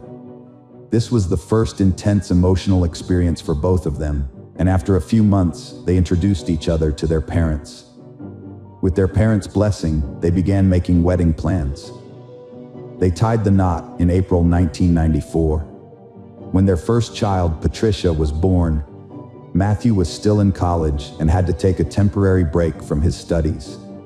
He got a job at a construction site, but didn't last long due to his inability to cope with the physical demands. During this period, Matthew's volatile personality began to emerge. He would often get irritable and angry over small things, and sometimes struggled to control his temper. However, Mary chose not to complain or share their family issues with others. As a meek and obedient young woman, raised in a patriarchal environment, she followed her husband's lead in every aspect. At first, Mary's family lived close to her parents' house, allowing her to visit them often. However, Mrs. Freeman, Mary's mother, was soon diagnosed with cancer, which progressed rapidly and took her life within a few months. This was another devastating blow for Mary, who was left to care for her younger siblings. To make matters worse, Mary was pregnant again at the time. Shortly after giving birth to her second daughter, the family relocated to a new city, where they purchased a small house of their own. After the move, Mary became fully devoted to caring for her newborn, and as a result, her relationships with her father and younger siblings began to deteriorate as they required constant attention. Furthermore, Mary struggled with severe postpartum depression. Everyone familiar with the Winkler family noticed Mary's peculiarities. She was introverted and even socially anxious, avoiding interaction with others. Forming new connections, let alone friendships, was a struggle for her.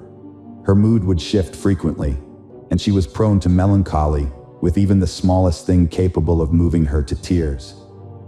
As Matthew's pastor career advanced, Mary became increasingly withdrawn.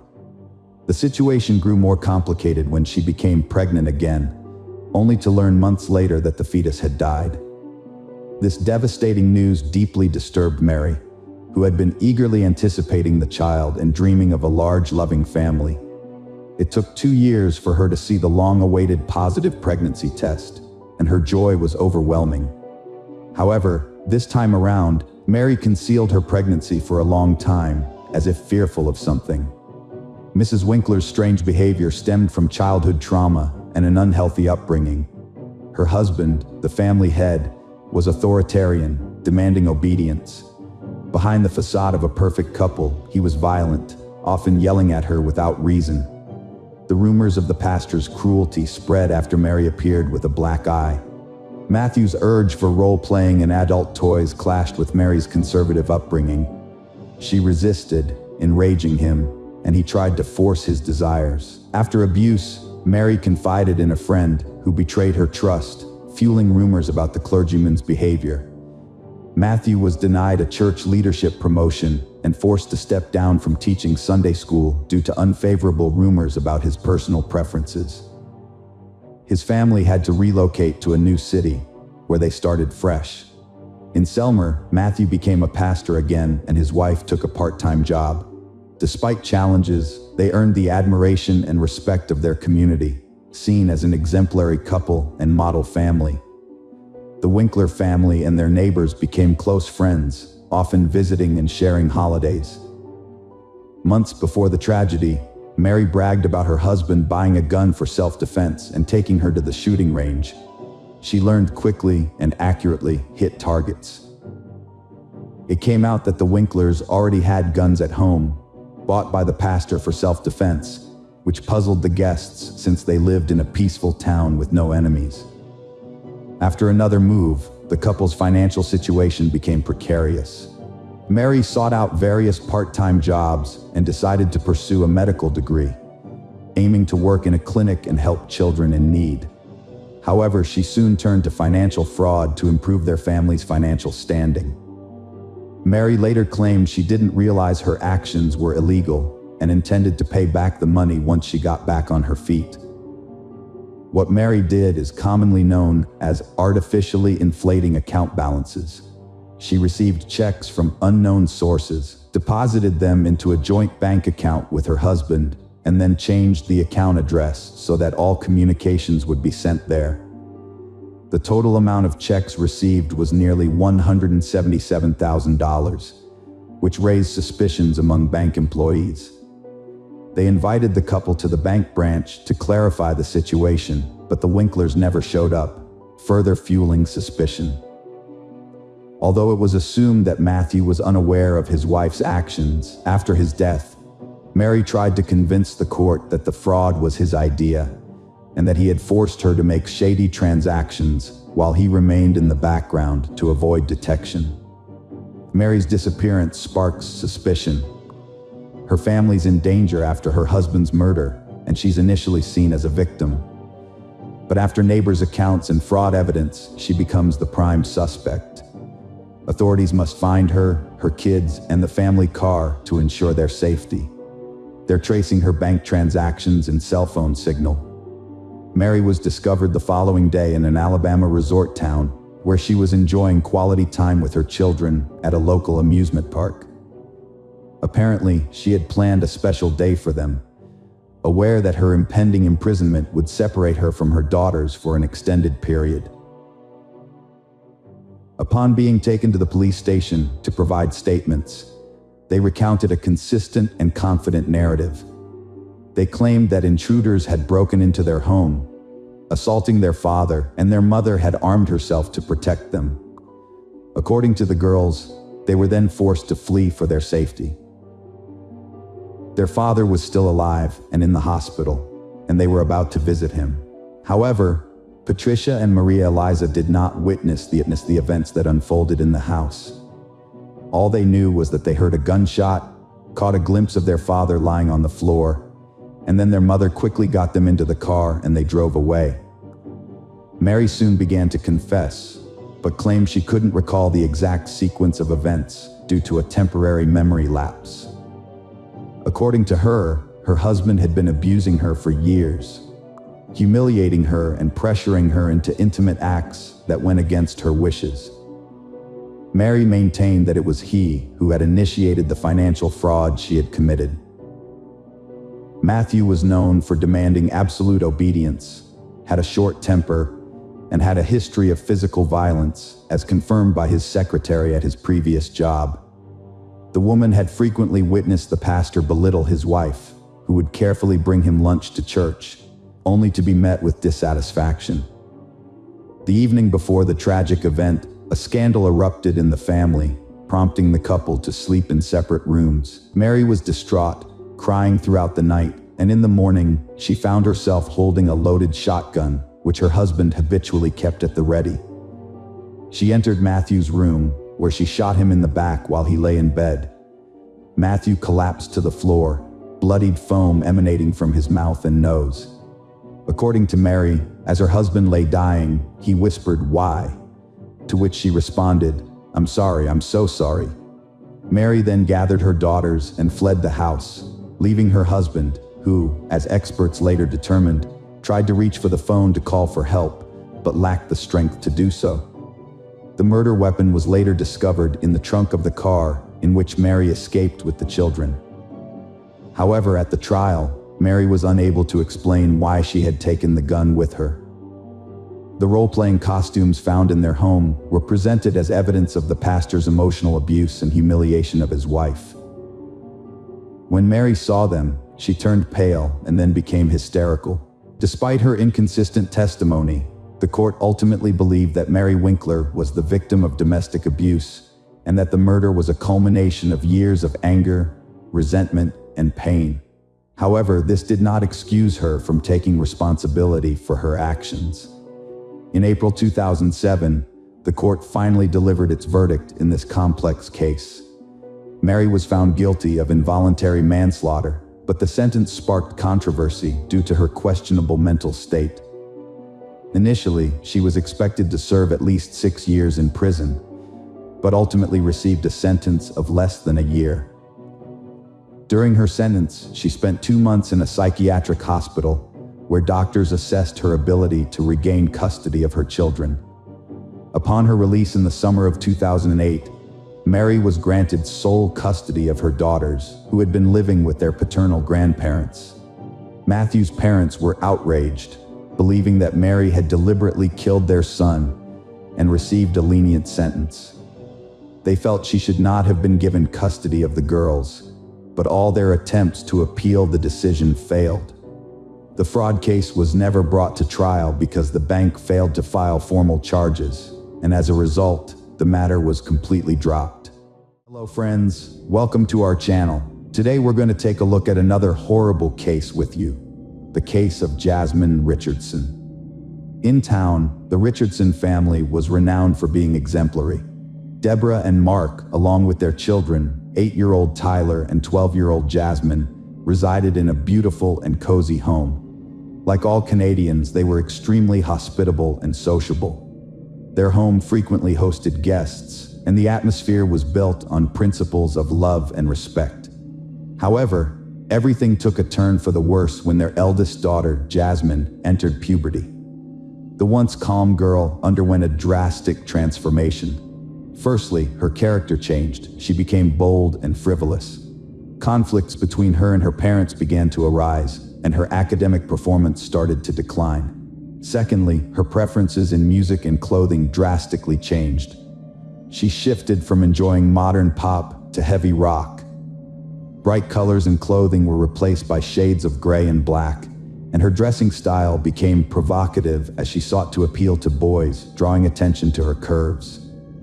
As a result, her interaction with former friends significantly decreased, and she began to spend more time alone in front of her computer screen. The door to her room was often closed, indicating a shift towards isolation. With the advent of the internet at home, she developed a fascination with Gothic themes, dark poetry, criminal psychology, and human anatomy. Miss Richardson even went so far as to identify as a witch, embracing the Wiccan religion. To explore these interests, she frequented various websites where she found a community of like-minded individuals who shared her passions. Her social media profile greeted visitors with the phrase, "Welcome to my tragic world." At first glance, it seemed like a typical teenage angst, marked by an excessive flair for drama and mysticism. However, she became increasingly withdrawn from her family. On her profile, she had listed a false name and claimed to be 15, as she preferred interacting with older individuals. Her parents attempted to be supportive during this challenging period, suggesting they spend quality time together and find common interests. However, she found these suggestions dull. Jasmine considered her younger brother a nuisance and gradually stopped communicating with him. Yet she could spend hours on end at the computer, conversing with strangers. Deborah and Mark recognized that their daughter's current state was a phase. She would mature and gain wisdom. As a result, they were quite permissive of her new interests. One day, Jasmine informed them that she wanted to attend a punk rock band concert. Her parents agreed, unaware of the consequences this outing would have. In early 2006, Jasmine Richardson went to a local youth band concert, following her own pursuits. She knew Jeremy Steinke, he who had been captivating her heart for months, would be there, as he was also drawn to Gothic culture. They had met on a vampire enthusiast's website where they occasionally exchanged messages. Jeremy presented himself as a 30-year-old werewolf craving blood, and to prove it, he wore a vial of blood around his neck, though it was unclear whether the fluid was human or animal in origin. Nonetheless, he clearly considered himself extraordinary, which Jasmine found extremely appealing. After meeting at a concert, the young people's affection for each other continued to grow. Eventually, Stinka worked up the courage to ask her out, and to his delight, she happily agreed. Everything seemed perfect, but there was a major obstacle. Jeremy was 23 years old. The couple was well aware that her parents would not approve of their relationship due to their significant age difference, so they decided to keep it a secret. Furthermore, Jeremy's troubled past would only make matters worse in her parents' eyes. Jeremy grew up in poverty, living with his mother and sister in a trailer.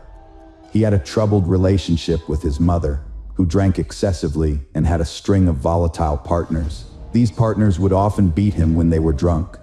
As a result, by the time he was 13, Jeremy was struggling in school and had developed a fragile mental state. Feeling overwhelmed, Jeremy once attempted to take his own life by hanging himself. Fortunately, he was stopped in time. Afterwards, doctors diagnosed him with depression and hyperactivity. At school, he was bullied, and eventually, he stopped attending classes altogether. As he got older, Jeremy became fascinated with the idea of being immortal and started visiting websites that focused on dark themes. His online profile was filled with topics like pain, self-harm, and bloody violence. Few people knew about Jeremy's secret relationship, except for his close friends, who found it unusual and disturbing. The couple managed to keep their communication private until the Richardsons started monitoring their daughter's excessive internet use.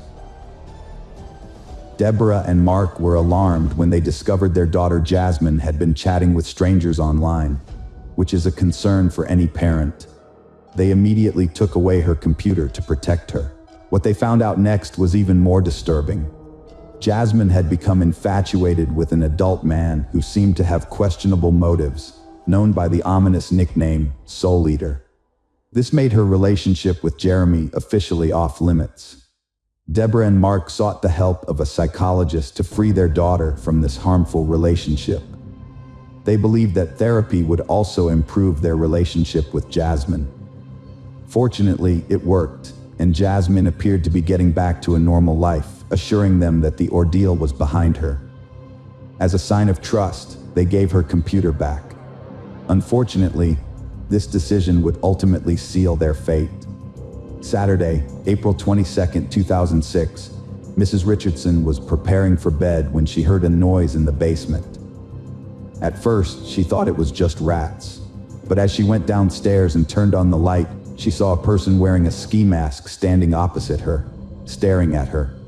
Startled, Mrs. Richardson let out a loud scream. The stranger rushed towards her, trying to cover her mouth, but she struggled and screamed even louder.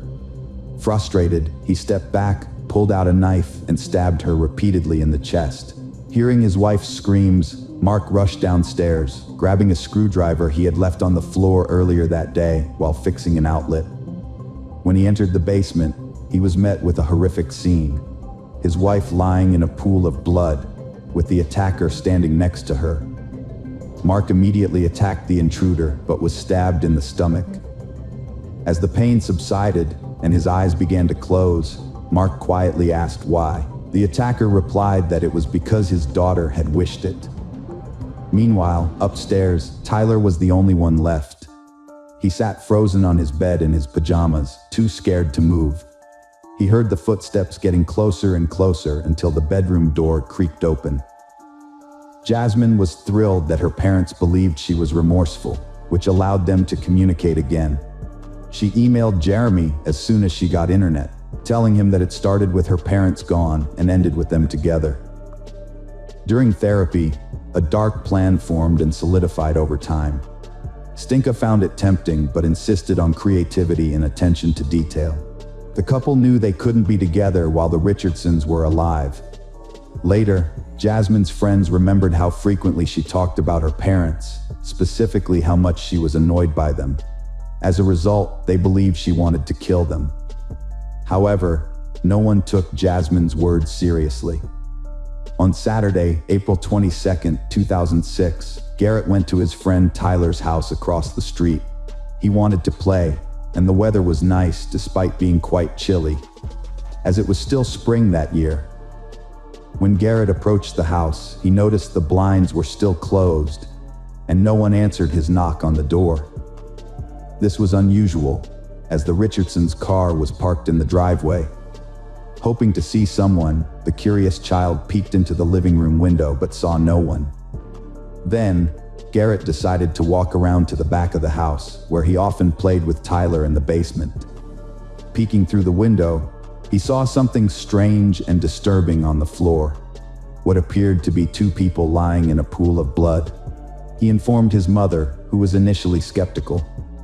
However, she decided to investigate the family across the street. Together, they approached the house, and Garrett pointed out the window he had looked through earlier. The woman was horrified by what she saw and immediately called emergency services, reporting that something was amiss at the Richardsons, as they appeared to be lying on the basement floor, covered in blood. The police responded quickly, breaking down the front door and descending to the basement, where Garrett and his mother had witnessed the scene. Upon entering the dark basement, the officers struggled to identify the bodies on the ground, which were severely mutilated and bloodied. However, it soon became clear that it was Mark and Deborah Richardson, and they had tragically lost their lives. The area was covered in blood, with splatters on the floor, walls, and even the ceiling, a gruesome scene that defied description. Later, the police conducted a thorough search of the house and discovered a small child in the upstairs children's room. The child was lying in bed surrounded by toys, with visible knife wounds and a deeply cut throat. The scene was gruesome, with blood splattered everywhere. The incident was unprecedented in Medicine Hat, with one officer later stating that it would take decades to erase the memory of what they had seen that day. After searching the house, the police discovered that one family member was missing, Jasmine, the Richardsons' eldest daughter. Since the attack seemed to have happened in the basement and her room, while the rest of the house was untouched and nothing was stolen, officers feared for her safety. The state of the bodies suggested the crime occurred the night before, with the perpetrator breaking in and attacking Jasmine's parents. But what had become of Jasmine, and where was she now?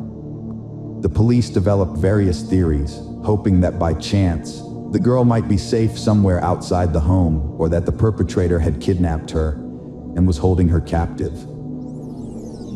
They also considered the possibility of a ransom demand from relatives in the future. However, as time went by, they found no clear answers. As the investigation progressed, it became clear that the Richardson family were truly wonderful people. Faithful spouses and loving parents. They didn't deserve to have anyone wish death upon them. However, officers discovered that their eldest daughter had been causing trouble lately. This new information led to a shift in the tone of media announcements, and the investigation began to focus on locating a person of interest, 17-year-old Jasmine Richardson, who was referred to as JR in accordance with Canadian law, which protects the identities of minors. Jasmine and Jeremy Stank were identified as the wanted couple. Police questioned friends and acquaintances, thinking they might be hiding with them, but this lead was a dead end. However, it revealed that the pair attended a party just hours after the crime, where Jasmine seemed unaffected, drinking and making a disturbing joke about carving up her parents, which the guests laughed off as a dark humor. A comic strip found in Jasmine's school locker further confirmed her involvement in the crime, as it detailed how she would deal with her family members alongside her boyfriend as her accomplice. Photos of the suspects were widely circulated, and it was only a matter of time before someone came forward with information about their whereabouts. Soon, a tip arrived, and the couple was spotted in the community of Leader, Saskatchewan, about 130 kilometers from Medicine Hat. Caught off guard, Jasmine Richardson and Jeremy Stank were found sleeping peacefully in a pickup truck and offered no resistance as they were taken to the police station. Jasmine was questioned first.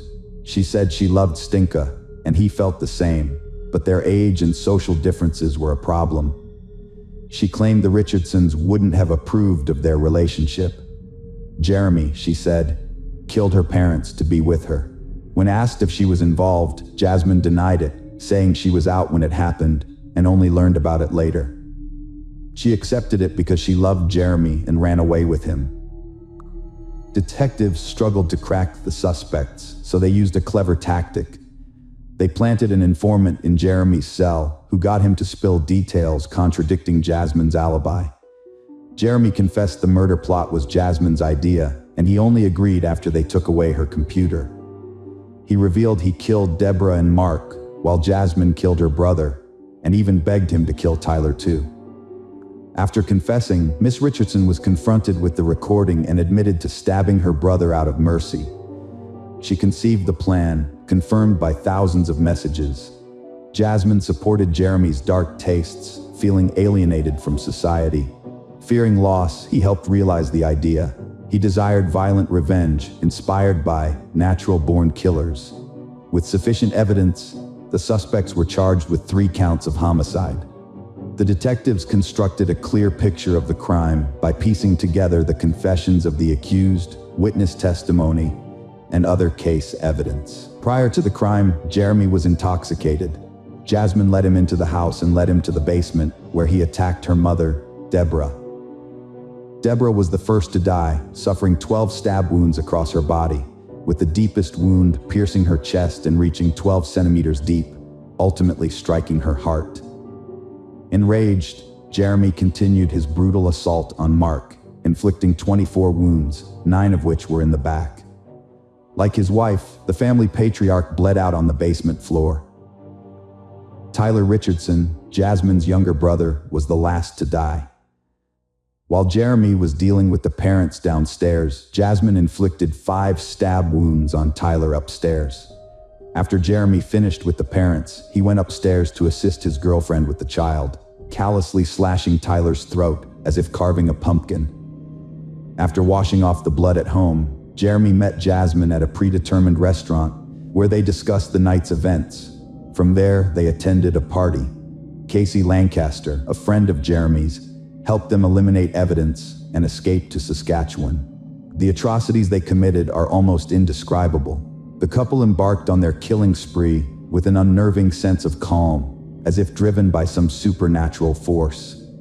It's astonishing that, during interrogations and their time in custody, they showed no signs of remorse or regret for their actions.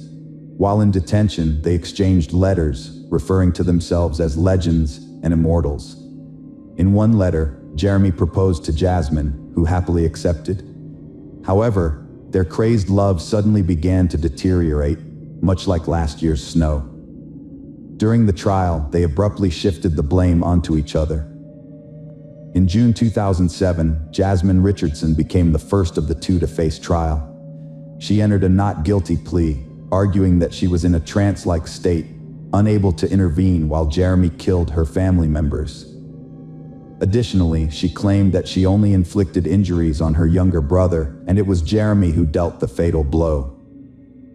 Jasmine maintained that her discussions with Jeremy about killing her parents were purely theoretical, but they resonated with him so strongly that he coerced her into turning them into reality. Despite being convicted of 3 counts of homicide, Jasmine Richardson received a 10-year prison sentence, thanks to Canada's juvenile criminal justice law, which stipulates that individuals under 14 cannot be imprisoned for more than 10 years. The sentence prioritized rehabilitating and restoring Jasmine's mental state over punishing her. In 2008, Jeremy Steinke's trial began. He claimed that he never initially intended to kill his girlfriend's parents. However, when discovered in the basement, he felt compelled to attack. Jeremy alleged that he did not harm Tyler, implying that Jasmine was responsible, while he merely observed from the doorway. The defense claimed that Jasmine had deliberately seduced Jeremy, hoping he would rescue her from her parents' strict control. Friends testified that Jeremy had confided in them about his plan, saying he was desperate to keep Jasmine and would do anything to prevent losing her. The lawyers also requested that the charges be downgraded to manslaughter, arguing that Jeremy was under the influence of drugs at the time of the incident. During questioning by the prosecution, Jeremy's inconsistencies were exposed when he was asked why he had committed the crime. He responded, "When you find your soulmate, you'll do whatever it takes for them." Throughout the trial, Jeremy remained unemotional, but he broke down in tears when his mother, Jacqueline May, took the stand in his defense. She acknowledged feeling guilty about her role in his upbringing, which had been marked by physical abuse, beatings, and rejection by her partners. Jeremy was convicted of 3 counts of first-degree murder and received 3 life sentences. He will not be eligible for parole until at least 25 years later, in 2033. The charge of being an accessory to the crime against Casey Lancaster was dropped in a Medicine Hat court. Casey Lancaster was found guilty of obstructing justice, sentenced to 1 year of house arrest, and ordered to abstain from drugs and alcohol. Jeremy Stank renamed himself Jackson May while in custody. Jasmine Richardson received a 10-year sentence, including 4 years in a psychiatric facility where she was diagnosed with conduct and oppositional defiant disorders. Later, under community supervision, she showed genuine remorse. Released in 2016, Richardson now lives in Canada under an assumed name, sparking debate about her second chance. Hello friends, welcome to our channel. Today we're going to take a look at another horrible case with you. The case of Borden family. Michael and Catherine met in school, bonding over homework and walks. They became inseparable friends, sharing secrets and learning from each other.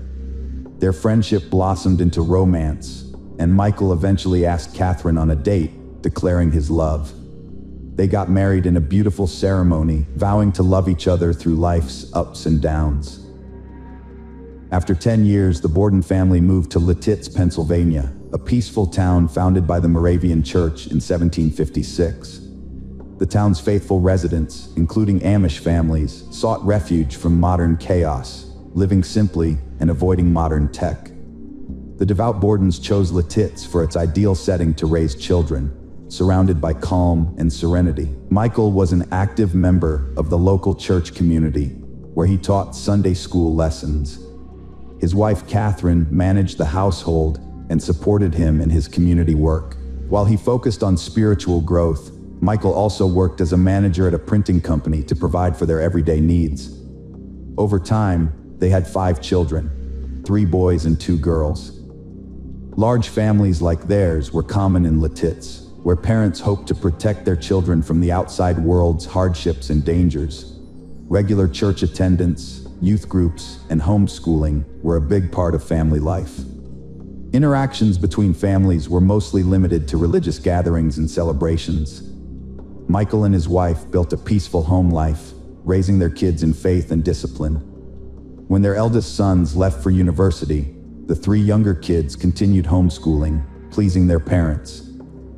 Neighbors and friends praised the kind, responsive, and interesting kids, Kara, Caitlin, and Daniel.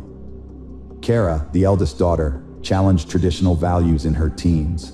Despite her dad's disapproval, she joined the soccer team, snuck out to discos, and did forbidden things. Her dad was troubled, and talks often ended in arguments and her running away. Kara sought romantic relationships and showed interest in boys. In 2005, David, 18, and Kara, 14, connected at a homeschooling support group. They formed a close bond, hiding it from their parents, and used social media to exchange messages, pouring their hearts out. They crafted coded messages to keep their communication private. Kara and David's letter exchange wasn't enough, so they secretly met in person. At first, they took innocent walks, but their friendship blossomed into romance. They snuck out to discos, spending nights together. David, older, had experienced first love, while Kara's inexperience made her feelings overwhelming. Her joy was radiant, but her obedience to her parents was feigned, driven by fear of discovery. But sooner or later, every secret is exposed. One day, Kara couldn't keep her secret hidden anymore and confided in her sister. She showed her a photo of David, told her about how they met and how they were deeply in love and willing to overcome all obstacles to be together. They were even planning to run away to be together. However, Kara's sister was worried about her and told their mother about their planned elopement, which ultimately revealed the secret of the young lovers. One early morning, Kara snuck back home, feeling elated after her date with David. But her mother was waiting in her room, clearly aware of her secret. At breakfast, Kara's parents forbade her from seeing David, deeming him unsuitable due to their concerns about violence and drugs. Angry and disappointed, Kara's father grounded her. That night, Kara spent her free time at David's house. At 5:30 a.m., David drove Kara back to her neighborhood and dropped her off near her house. They agreed that once Kara was safely back in her room, she would send him a text message to let him know she was okay. However, the message never came. David tried calling her home phone several times and sent her a few messages on social media, but he didn't hear back from her. An hour later, Kara finally got in touch with him, explaining that she had gotten caught by her parents and asked him to come over so they could talk to him. David arrived on time, but Kara's parents were fiercely opposed. Her dad forbade David from seeing Kara, deeming her too young for a relationship.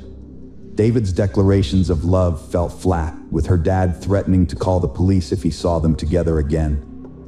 The emotional confrontation ended with Kara grounded and David leaving, feeling rejected and heartbroken for the first time. The lovers' separation was agonizing. They devised a plan to deceive everyone by pretending to break up while secretly continuing their affair. In public, they convincingly played the part of former lovers, not even greeting each other. Kara's parents were convinced they'd protected her from a youthful mistake. However, David missed Kara terribly, often reading Shakespeare and imagining openly serenading her like Romeo. David Ludwig took drastic measures by calling Kara's home to request a meeting with her father, Michael. On November 13, 2015, the young man arrived at the Borden residence, determined to discuss their plans to get married. Ludwig confessed his love for Kara and their intentions to Michael, but he received a dismissive response, saying it would never happen. Prepared for this reaction, Ludwig, fueled by anger, pulled out a handgun and shot Michael in the back as he walked towards the front door. Next, he targeted Kara's mother, Catherine, shooting her while she sat in a chair. Ludwig then searched the house for Kara, calling out her name, but she was nowhere to be found. He got into his car, started the engine, and began to drive away.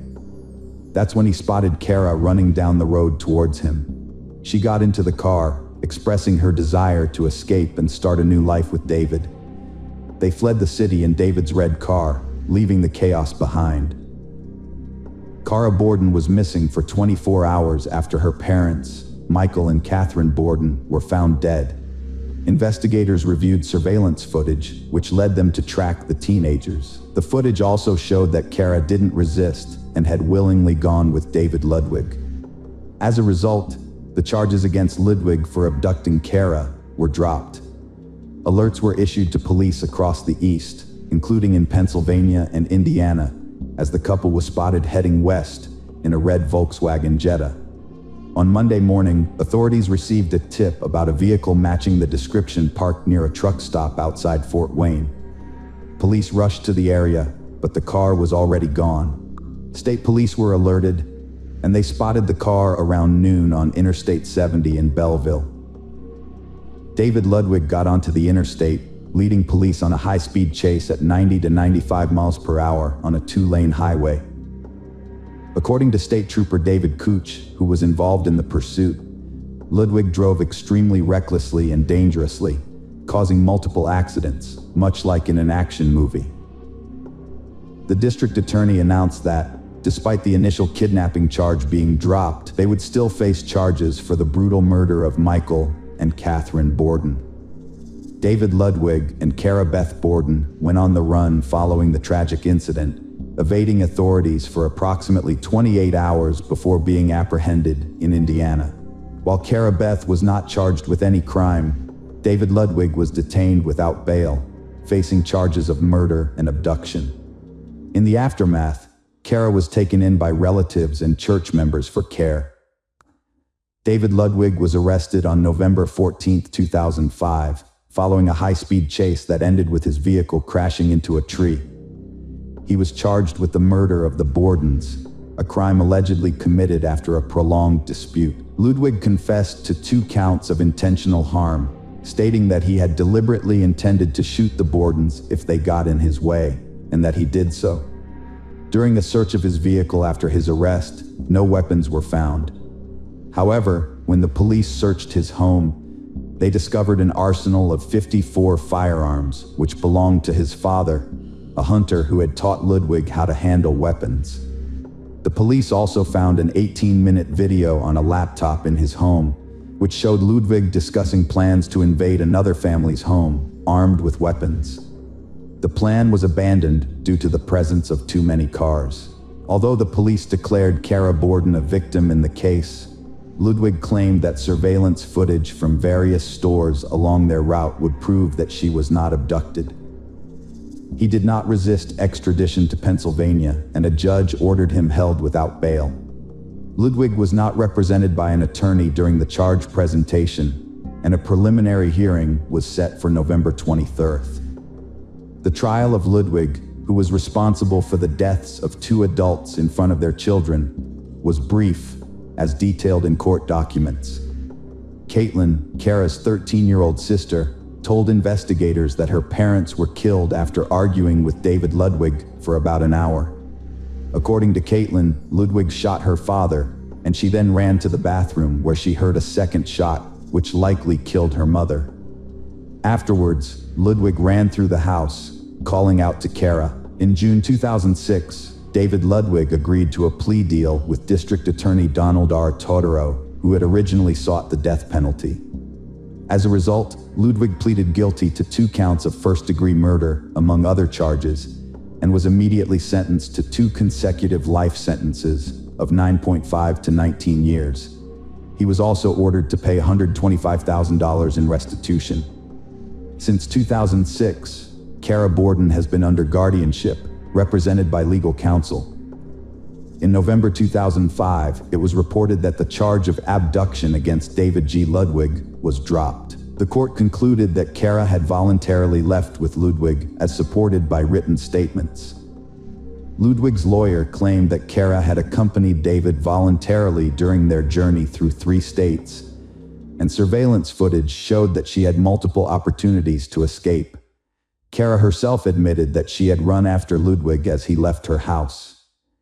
Kara Beth Borden was identified as a victim in this tragic situation, and as a result, the Lancaster County District Attorney did not file criminal charges against her. This decision was influenced by her actions during the investigation and the digital evidence collected from emails, blogs, and texts exchanged with Ludwig. A memorial service was held at Lancaster Bible College, where Kara Beth, surrounded by her siblings, mourned the loss of her parents. As a sign of respect and remembrance, the neighborhood adorned their mailboxes with white ribbons. This tragedy left 5 children without the guidance and love of their parents. David Ludwig was transferred to Indiana's State Correctional Institution at Pine Grove to serve his life sentence for murdering his girlfriend's parents. He was chosen for the prison's youthful offender program, designed for inmates 15 to 20, which focuses on teaching self-responsibility, discipline, and respect for others. David Ludwig, now 37, is serving 2 life sentences for fatally shooting Michael and Catherine Borden in 2005 after they barred him from seeing their 14-year-old daughter. He cited the 2012 U.S. Supreme Court ruling against life imprisonment for minors, but the PA Supreme Court denied his petition, agreeing with a lower court that he's not entitled to same consideration since he was 18 at the time. David Ludwig will spend life in prison. The community struggled to understand how well-raised kids committed evil. Despite Christian homeschooling, tragedy struck, leaving questions if parents overlooked or failed to convey values. Hello friends, welcome to our channel. Today we're going to take a look at another horrible case with you. The case of Shanynthia Gardner. Shanynthia Gardner was born in Memphis, Tennessee, in the late 1980s. Shanintia's childhood was relatively ordinary. She was a beautiful, slender, curly-haired brunette with a talent for music and a creative spirit. She had a gift for composing songs and singing, which earned her local recognition and fame. Her love for music was just one of her passions. In addition to singing, Shanynthia enjoyed fashion and photography. She was a natural in front of the camera and had an artistic eye for capturing everyday moments. Despite her many creative pursuits, Shanynthia was also devoted to charity and her faith. She regularly attended church and prioritized her family's needs. Her life seemed to be on a promising path, filled with potential and possibilities. Shanynthia was 14 years old when she met Dur Clayton through mutual friends. They quickly discovered common interests and became friends. As they grew older and graduated from high school, their friendship evolved into a romantic relationship. They were perceived as a serious and stable young couple, but had some minor run-ins with the law, including traffic violations and disorderly conduct. In 2008, Dur faced a serious accusation of assaulting a woman, although it was allegedly unintentional. Fortunately for him, the charges were eventually dropped. That same year, Shanintya and Dur began living together, and they had a son. Shanintya took on a caring motherly role not only to their son but also to Dur's 2 children from a previous relationship. Sonia Clayton, Dur's mother, considered Shanintya a part of their family, not just she her son loved. Shanintya's devotion to her children made her special in Sonia's eyes. Although the relationship between Shanintya and Dur was short-lived, they maintained some contact after the breakup. In Sonia's opinion, Shanintya remained a good partner and caring mother to Dur. Shanintya's marriage to Martin Gardner marked a new chapter in her life. He brought joy and stability, and she won him over with her kindness and love for children. To Martin, Shanintya embodied feminine tenderness and wisdom. Shanintya and Martin's life together progressed quickly. In September 2013, they moved into an apartment in southeast Shelby County and started their life together. After their wedding, they welcomed their first child, Telone. The following year, Saya was born, and soon after, 2 more girls, Savi and Yazi, joined the family. In total, Martin and Shanintya had 4 children together, in addition to Shanintya's child from a previous relationship. For the young mom, her children were always the top priority. She enjoyed her part-time work at the Children's Hospital and was also actively involved in a center that raised funds to support children in need. Helping others was her true calling, and she dedicated her life to it with gratitude. Friday, July 1st, 2016, began like any other ordinary day. At around noon, Shanintya was speaking with her husband, Martin, over the phone. Her voice remained calm, as it typically was. She told her husband she was going to watch a movie with the kids, giving no indication that anything was amiss on this ordinary day. However, during a quiet conversation between the spouses, a sudden and inexplicable madness took hold of Shanintya. She grabbed a kitchen knife and entered the living room, where she attacked her 6-month-old daughter, Yazi. The defenseless baby was caught off guard and her life was brutally cut short by the person she trusted most. The eldest child, at just 7 years old, witnessed this horrific scene unfold before his eyes, unable to fully comprehend the tragedy. Panicked and desperate, he fled the house. Shanintya pursued him, still armed with the knife, intent on continuing her rampage. She chased after Dur, but his terrified screams caught the attention of the neighbors. A couple of neighbors rushed outside after hearing screams and were met with a horrific scene that would haunt them. Shanintya stopped attacking Dur when she realized she was being watched. However, the horror was far from over. Chania went back inside the house, where her children, Savi and Telone, were waiting. In a state of distress, she went upstairs to the bedroom where the younger children were, marking the end of their innocent lives. The witnesses quickly called emergency services, requesting help for Dur and his siblings. At that moment, no one could have predicted the tragic outcome that awaited the quiet neighborhood. When the sheriff's personnel arrived, they were confronted with a gruesome scene. Inside the house, they found 4 lifeless children, covered in blood. The sight was shocking.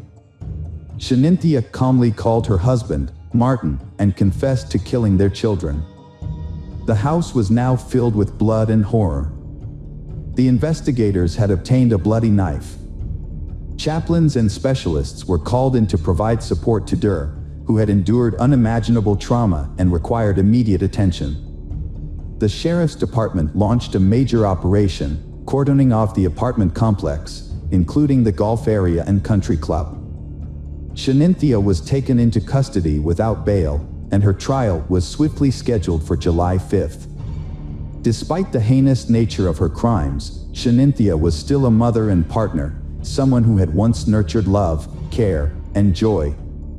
A friend of Shanintya, Michelle Jaiman actively defended Shanynthia on social media, countering the unjust accusations and emphasizing a key factor: postpartum depression.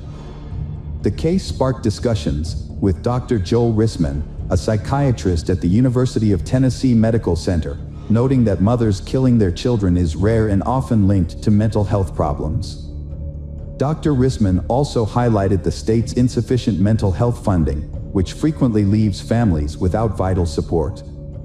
Dr. Diane Barnes, a specialist in psychology and postpartum health, clarified the distinction between postpartum depression and postpartum psychosis. She emphasized that these are two separate conditions with distinct symptoms. Although the exact nature of Shaninthia's condition required further examination, Dr. Barnes expressed skepticism that a woman experiencing postpartum depression would commit such acts, instead suggesting psychosis as a more plausible explanation. Dur's father did not believe Shanynthia was guilty. Although he was not his son's guardian, he was able to visit him after his relationship with Shanynthia ended, but this stopped in November 2014. He noticed Shanynthia becoming more radical and controlling. His attempts to contact his son were unsuccessful, and he was excluded from his life. Those close to Shanynthia noticed a significant change in her. She began experiencing discomfort, which turned into anxiety, paranoia, and panic attacks. Her behavior became unpredictable, and some suspected postpartum depression. This was a shock, as Shanynthia was seen as strong and dependable. She had always been in control, but now seemed to be struggling. Shaninthia's sudden change in behavior in March 2015 left many people baffled. At first, her friends and family couldn't understand what was happening. One day, she left work early, picked up her children, and drove them down an unfamiliar road, away from their home. Her husband, Martin, thought she was just going for a walk in a park, which was a normal part of her daily routine, so he wasn't immediately concerned. However, as the hours went by, Shanynthia never came home, which worried Martin greatly. He decided to alert the authorities to look out for his wife, who was driving with their 5 children. Shanynthia drove over 74 miles east, from Memphis to Corinth, but it's unclear why she chose that destination, as she didn't know anyone there. She was later found in the emergency room of St. Francis Hospital, but the police didn't explain how she ended up there. Shanynthia had superficial cuts on her neck and one wrist. If she had attempted to harm herself, her children were the only witnesses, but they were too young to understand what was happening. Eventually, the authorities brought Shanynthia home. However, her behavior became even more unusual after that. She told Martin that someone was threatening her and their family, which shocked him, as she provided no details about the supposed threat or who was behind it.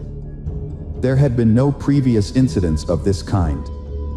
When Shanynthia was with family and friends, she began complaining about her job and workload, claiming it made her feel terrible. She soon started saying that some co-workers wanted to harm her.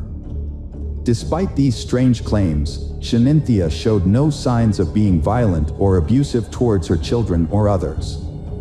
The investigation into Shanynthia Gardner's case proved to be a challenging process. Craig Morton, her defense attorney, opted not to discuss the case with the media in its initial stages, deeming it premature for such comments. During the court hearing on July 5, 2016, Shanynthia remained silent, appearing via video link. Despite being questioned by Judge Lambert, she refrained from speaking. Following the trial, Shanynthia was transferred to the Mental Health Institute. Her relatives attended the courthouse but chose not to speak with reporters. Meanwhile, Morton's attorney and prosecutor Jennifer Nichols intended to file a motion to preserve evidence, including information obtained from social media. January 2017 saw Shanynthia formally charged with 4 counts: aggravated child abuse, aggravated murder with a deadly weapon, another count of aggravated child abuse, and child neglect. The investigation into the mysterious and gruesome events continued, leaving the community seeking justice and answers to numerous questions. During the hearing, loved ones of Shanynthia testified about the events of that fateful day. Sonia, Martin's mother, was shocked to learn of the tragedy and rushed to the scene to find her grandson, Der. Initially, she thought something supernatural was involved, but as the shock wore off, she considered possible motives. Sonia wondered if their potential divorce and fear of caring for 5 children alone might have driven Shanynthia to commit the horrific act. The trial was significantly delayed due to Shaninthia's multiple psychiatric evaluations. However, in 2021, the non-jury trial finally commenced. The defense centered its strategy around Shaninthia's mental illness, while the prosecution acknowledged her condition but argued that she could distinguish right from wrong and understood the illegality of her actions. In December 2021, Judge James of the Shelby County Criminal Court rejected the defense's argument, and Shanynthia Gardner was found guilty of all charges.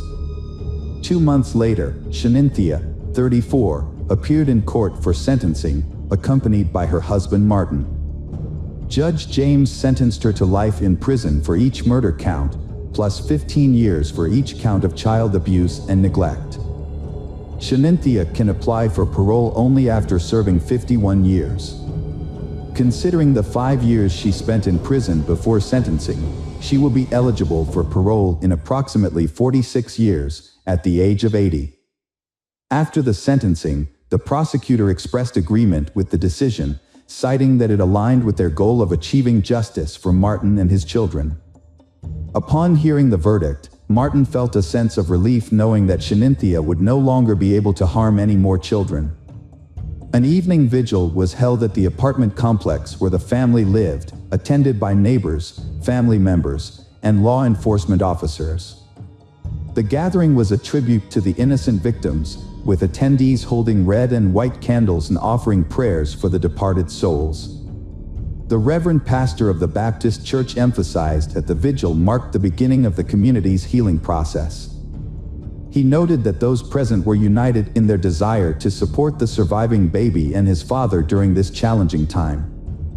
Der did not attend the memorial ceremony, with his grandmother Sonia explaining to the media that he was too consumed by anger to participate. The president and CEO of the Children's Hospital where Shanynthia worked extended condolences on behalf of the hospital staff. Martin's colleagues created a social media account to support him with the funeral arrangements for his 4 children. At the ceremony, Martin displayed remarkable strength and dignity in his speech as he shared a few words about his children and family. He concluded by emphasizing that his home was once filled with happiness when his children and Shanynthia were present, and that he would always cherish this memory. Hi there, investigators. It's time to uncover the truth behind another case. The case of Callie Ann Poulton. Callie Ann Poulton was born on September 20th, 1989, in Rochester, New York. As an only child, she received all the love and attention from her parents.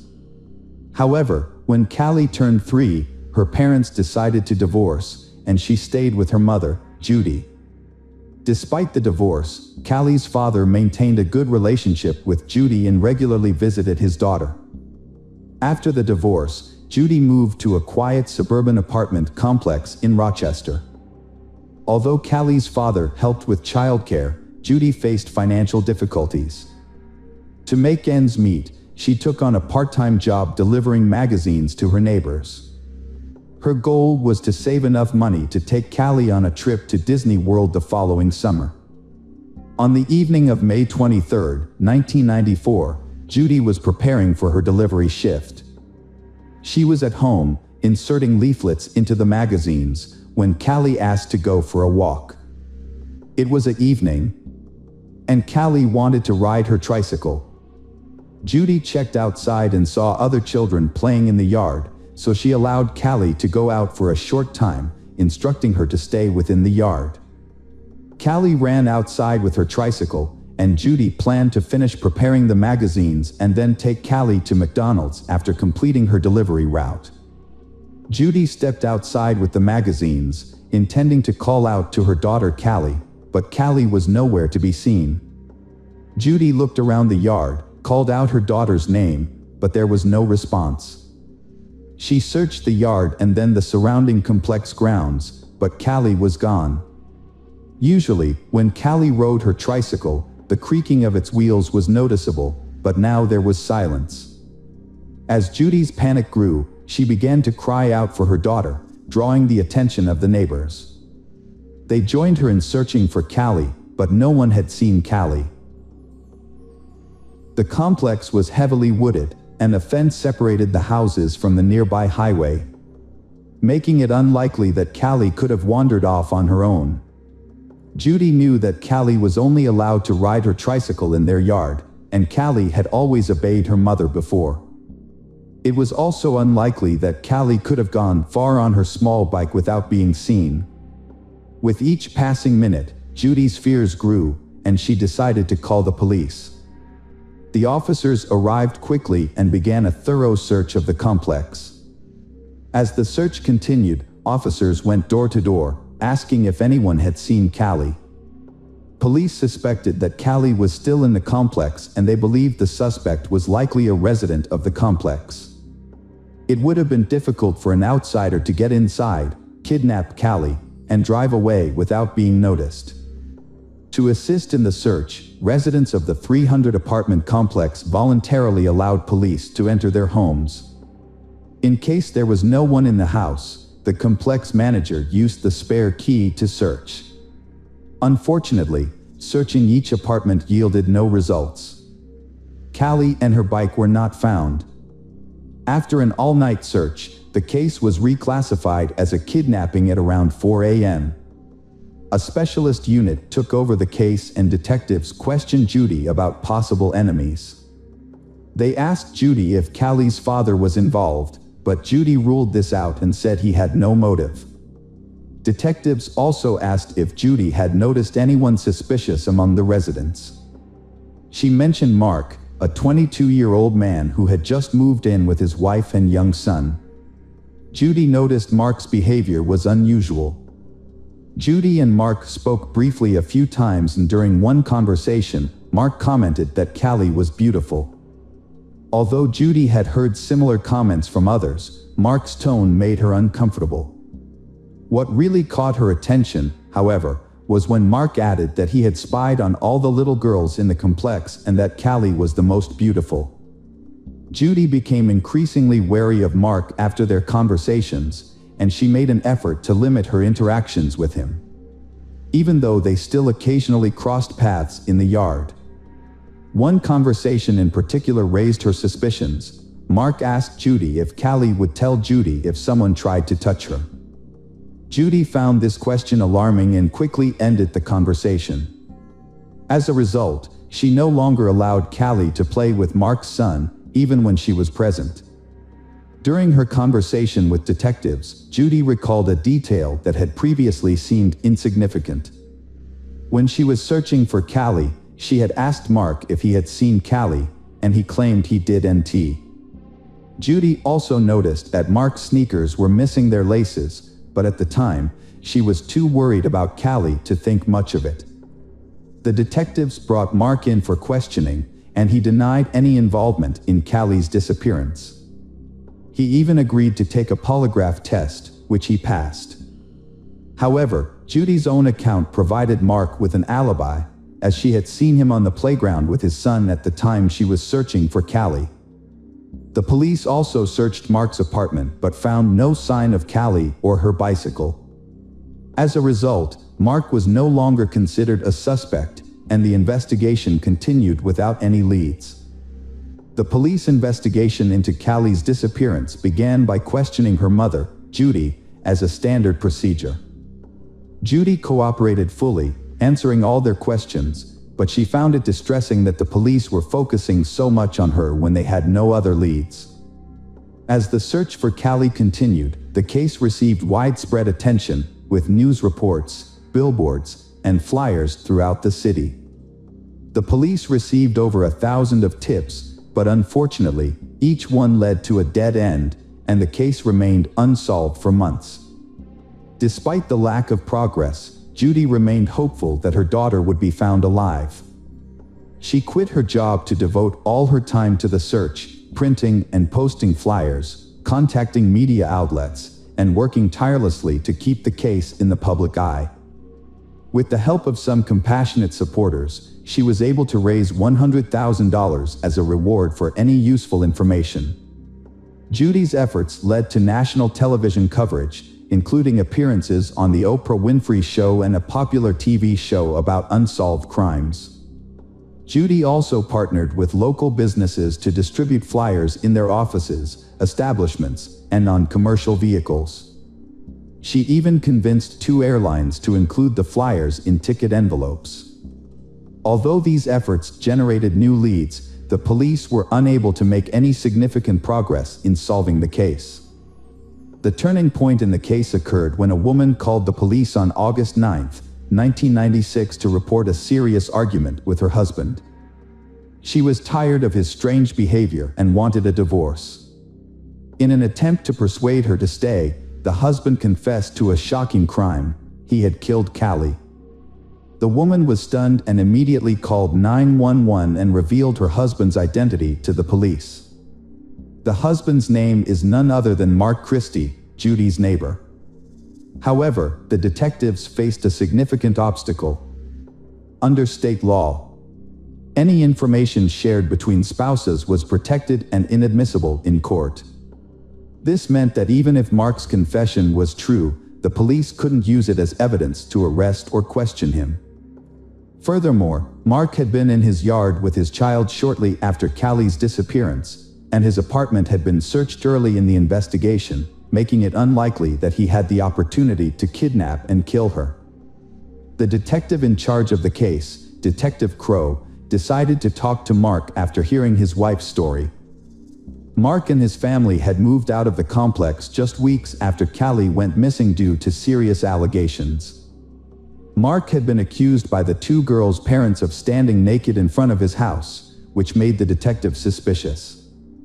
Although no investigation had been launched, the incident appeared to be suspicious.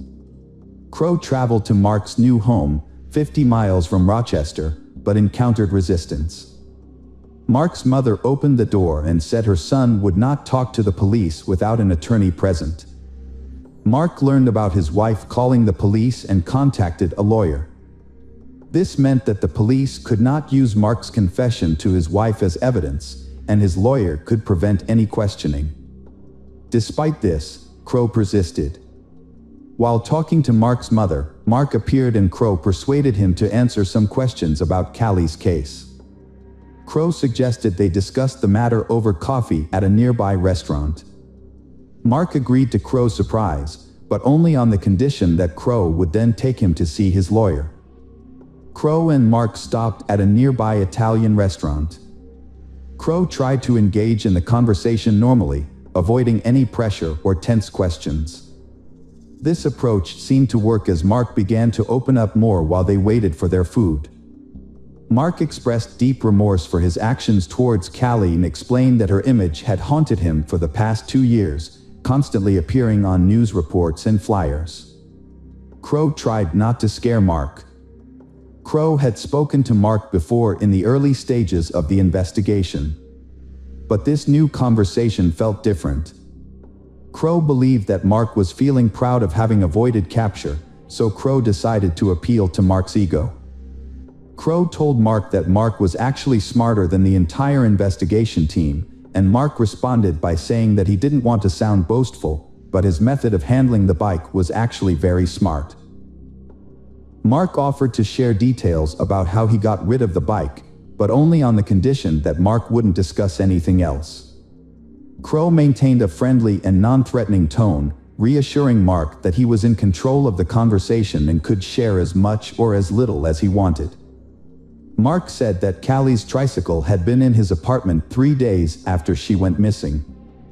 Mark knew that the police would probably search every apartment without a warrant when a child was in danger, but Mark found a loophole in the law.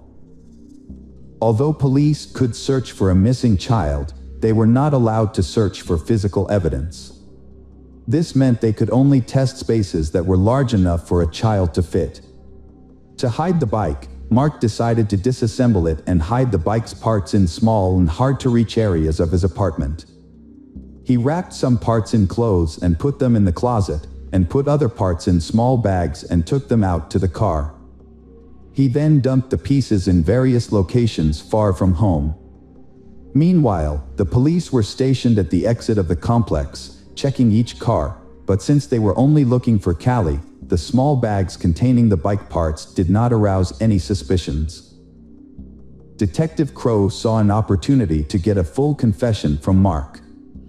Crow took a sympathetic approach, suggesting that Callie's death may have been an accident and not Mark's fault. Mark asked about the sentence he could face, and Crow estimated it could be about 25 years. Mark felt this was unfair, as it meant he had to spend half his life in prison and away from his family.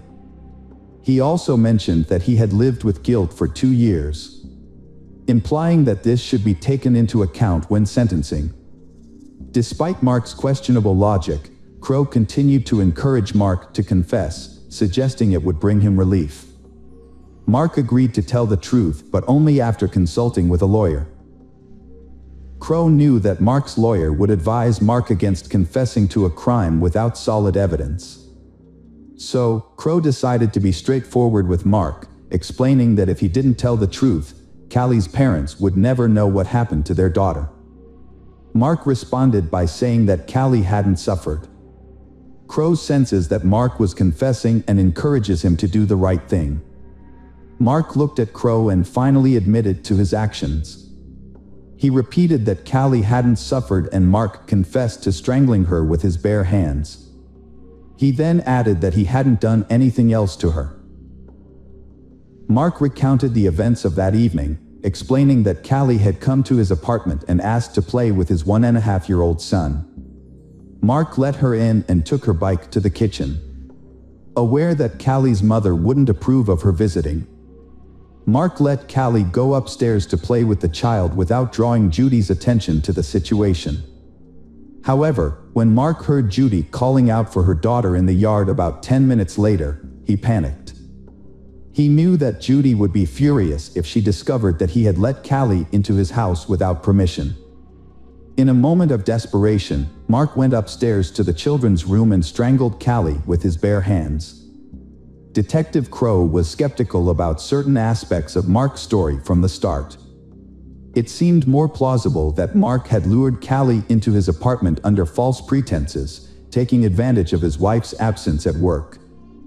Once inside, Mark might have attempted to molest Callie, but when he heard Judy calling out for her daughter, he may have panicked and killed Callie to avoid being exposed.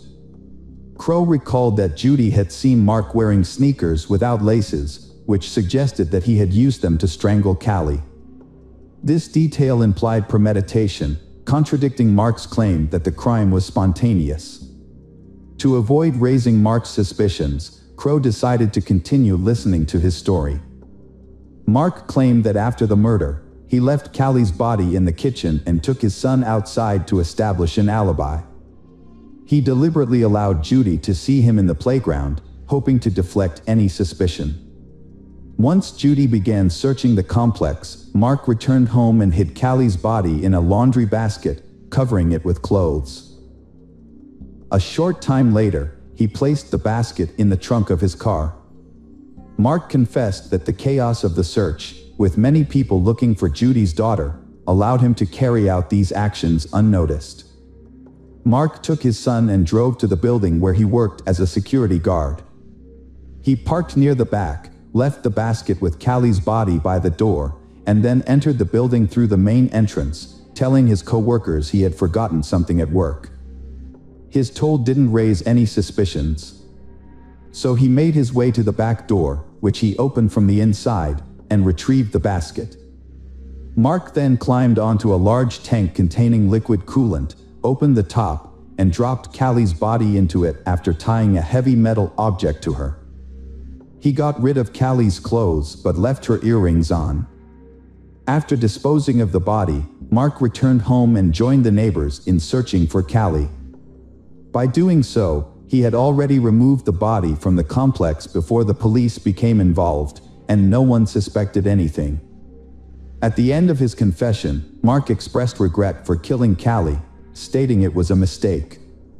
Crow paid for their food, and Mark left a $2 tip before willingly going with Crow to the police station, where he was arrested for murder. When Mark's lawyer found out about the confession, he attempted to retract it, but the attempt was unsuccessful. This was because Mark had provided the information willingly, and Detective Crow had followed proper procedures. As a result, the police went to Mark's workplace, opened the tank, and made a gruesome discovery. Even after 2 years, the victim's body was still inside. Due to the advanced state of decomposition, experts were unable to determine the cause of death or gather any further information. They confirmed the identity of the remains, which was none other than Callie. Mark admitted his guilt to the judge and received a minimum 25-year prison sentence, just as Detective Crow had predicted. Although Mark's lawyer managed to have the kidnapping charges dropped, he was still convicted of murder. However, Mark's case took a surprising turn in 2010. The police reopened a 1988 case involving the brutal murder of 74-year-old Viola Manville, who was killed while walking in a Rochester suburb. At the time, Mark was just 16 years old and was considered a suspect, but he passed a polygraph test, showing no signs of deception. As a result, another man, Frank Sterling, was arrested and eventually confessed to the crime after a lengthy overnight interrogation. Years later, Frank tried to appeal his sentence, claiming that the police had coerced his confession and that he was disoriented by the end of the interrogation.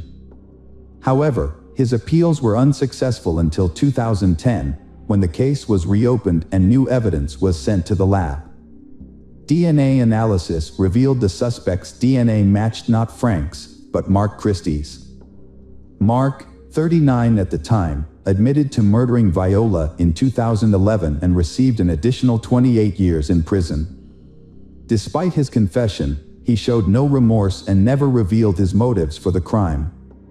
Meanwhile, Frank was finally released from prison after 19 years of wrongful imprisonment. He went on to sue the authorities and was awarded nearly $10 million in 2014. However, his life was cut short when he died of a heart attack in 2017 at the age of 54. Mark is currently serving his sentence in prison, but he may be eligible for parole in the near future. It's unclear whether he will be released, and his case serves as a reminder of the importance of thorough investigations. If the investigators had not mistakenly focused on Frank and coerced a false confession, Mark might have been caught earlier and possibly prevented from committing another crime, the murder of Callie. Hey detectives! Welcome back. We've got another mysterious case to explore. The case of Tanya McKinley. Tanya McKinley was born on January 25, 1961, in the small town of Milton, Florida. She grew up in a loving family and was very close to her older sister. After graduating from high school, Tanya decided to move to Pensacola, a town about 25 miles away from her hometown. She pursued a career in the medical field. Tanya moved to a new city with her cousin Vanita, and they shared an apartment. After moving in, Tanya met a man named James, and they began dating. They eventually moved in together and had a son, Timothy, in 1983. Although Tanya was happy to be a mother, her relationship with James was troubled. They argued frequently, and about a year after their son was born, they decided to go their separate ways. By the end of 1984, Tanya was temporarily living with Vanita, who was now married with 2 children. Tanya planned to find her own place as soon as possible.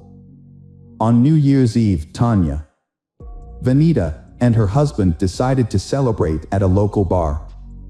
They left their children at a late-night daycare. Around midnight, Vanita and her husband were getting ready to leave, but Tanya wanted to stay a little longer. Since the daycare closed at 1 a.m., Vanita agreed to pick up Tanya's son, allowing Tanya to stay at the bar. Before leaving, Vanita asked Tanya how she planned to get home, since they had driven there together. Tanya replied that she would get a ride from their acquaintance at the bar. However, when Vanita woke up on January 1st, she found that Tanya had not yet returned home. At first, Vanita thought Tanya might have slept over with a friend, so she was not too worried. Then, Vanita's mother-in-law arrived with heartbreaking news. Tanya had been found dead around 3 a.m. A Pensacola resident was on her way to the vet with her daughter. While driving, her daughter pointed out a person on the side of the road. Pensacola thought it might be a mannequin, but when she got out to check, she discovered it was a human body. Pensacola immediately returned home and called the police. Upon arriving at the scene, officers found the body of a woman lying in an empty lot beside the road. She had no shoes, her tights were down, and her dress was pulled up. Near the body, a blue towel with what appeared to be bloodstains was found. The police identified the victim as 23-year-old Tanya McKinley. Further investigation led them to discover her shoes and purse nearby, containing identification with her name on it. The body was turned over to medical experts for further examination. Meanwhile, police continued to process the crime scene. They soon discovered that Tanya likely did not die where she was found. There was no significant blood near the body, except for a stain on a towel, and signs on the ground suggested that the body had been dragged to the side of the road. On the towel and Tanya's body, investigators found several clues, including dog hair and a human hair. They suspected that the hair belonged to the killer, and that the killer may have owned a dog. Medical experts determined that the Tanya had suffered a head injury from a heavy object, but her cause of death was actually strangulation. They also confirmed that the Tanya had been sexually assaulted. A semen sample was collected from her body, but at the time, DNA analysis was not yet widely used in forensic science. However, the experts were able to establish that the suspect had type B blood. Police began to develop a list of potential suspects. Police turned their attention to Tanya's ex-husband, James. After talking to Tanya's family and friends, police discovered that James and Tanya had argued frequently before and after the birth of their son. When Tanya decided to end the relationship, James was unhappy and tried to convince her to stay.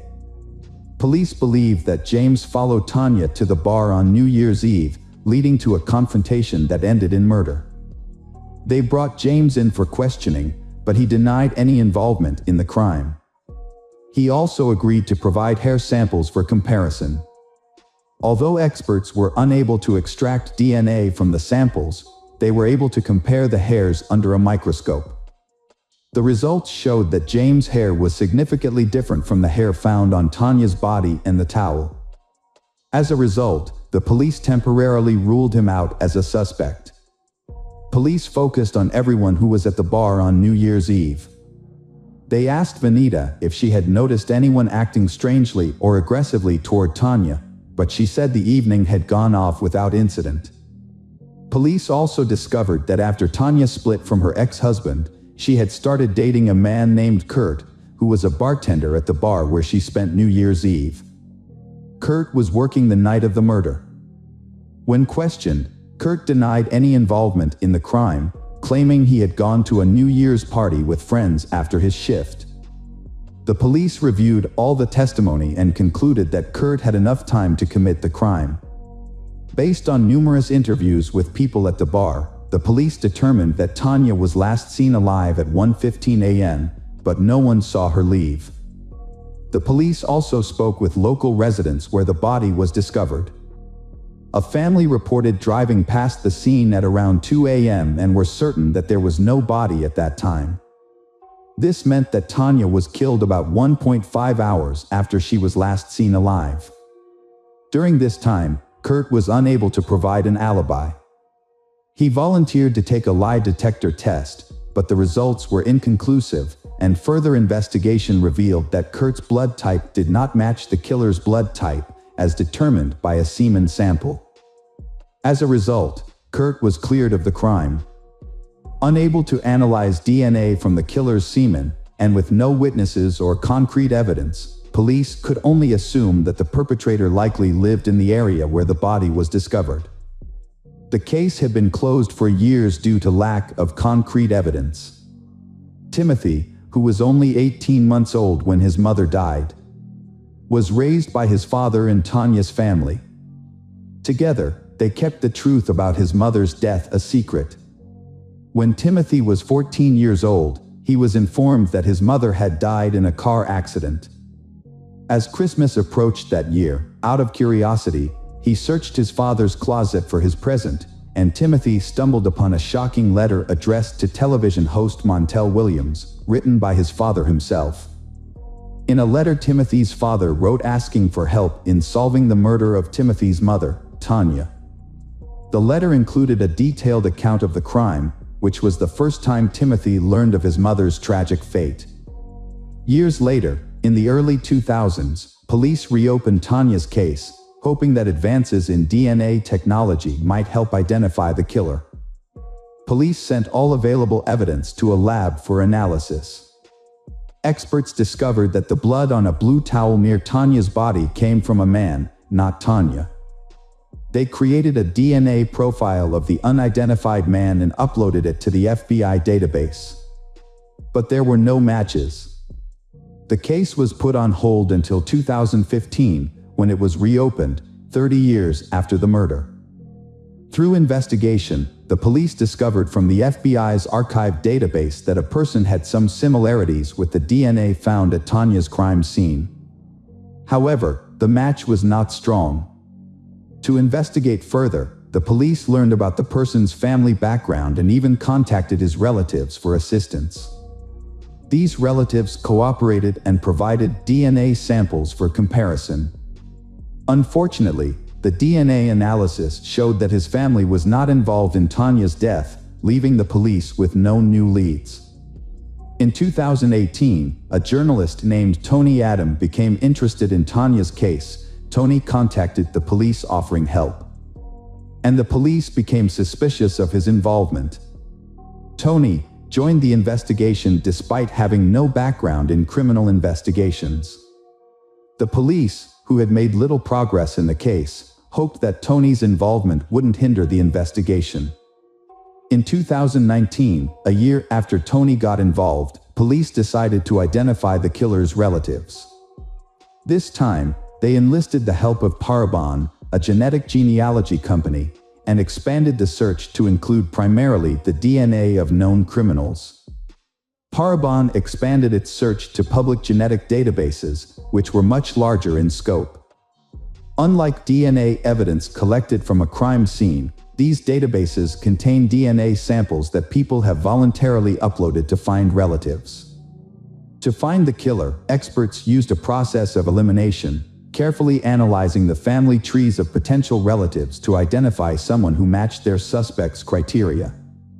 They were looking for a man who was at least old enough to have committed the crime in 1985 and had a connection to the area where the crime was committed. In 2020, police identified a suspect in Tanya's murder. Daniel Wells, 57, had been arrested in the late 1980s for assault and indecent exposure. At the time, he was living in Pensacola, working as a carpenter and living with his wife and children. But to confirm whether Daniel was actually the killer, detectives needed to compare his DNA to the profile they collected from the crime scene. To prevent Daniel from fleeing, the police approached cautiously.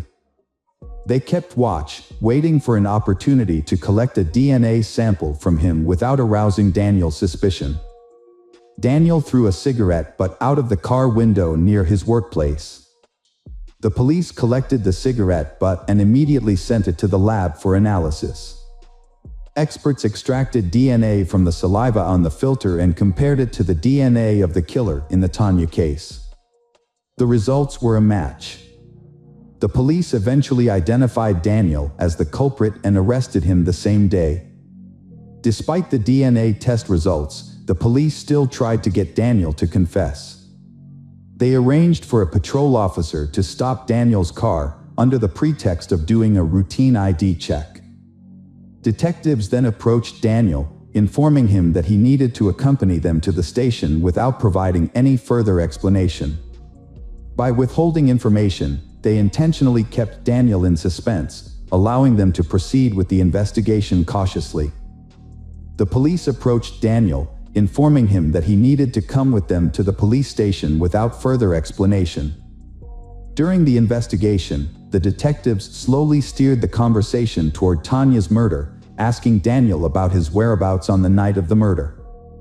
At first, he claimed to have never seen Tanya. However, when the detectives revealed that his DNA was found at the crime scene, his story began to unfold. As the questioning continued, Daniel's denials became increasingly unconvincing, and he grew more and more agitated. Detectives made it clear that the DNA evidence was irrefutable and that he would face consequences for his actions. As the interrogation continued, Daniel denied his guilt and became increasingly agitated. The police said the DNA evidence was incontrovertible and he would face the consequences for his actions. Faced with the evidence, Daniel finally broke down and began to speak. He and Tanya went to his house, where they had sex after drinking. However, an argument broke out, the argument escalated, and in a fit of rage, Daniel picked up a heavy wooden cutting board and hit Tanya over the head. When he realized she was dead, Daniel panicked and dumped her body in a location where it was later discovered. On his way back, Daniel discarded Tanya's belongings and returned home. When questioned about the dog hairs found on Tanya's clothes and towel, he attributed them to his roommate's black Labrador.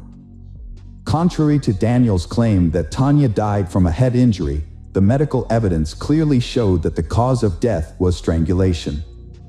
In a possible chain of events, Daniel struck Tanya in the head, but when he realized she was still alive, he resorted to strangling her.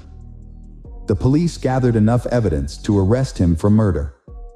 Police then contacted Tanya's family, including her son Timothy, to inform them of the developments in the case. Timothy was deeply moved, thanking the police for finally identifying his mother's killer. 2 weeks after his arrest, Daniel's body was found in his cell. An investigation confirmed that he had committed suicide. Hi there, investigators. It's time to uncover the truth behind another case, the case of Doreen Herbert. Doreen Herbert was born on November 29, 1952, in California. She grew up in a very large family of 5 children. Her kindness and desire to help others defined her as a person.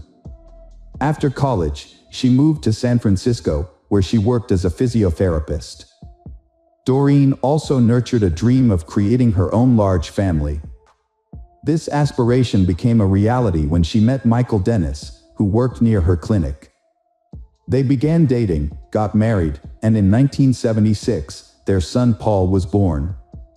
Initially, Michael and Doreen were happy, but the birth of their child marked the beginning of their marital troubles.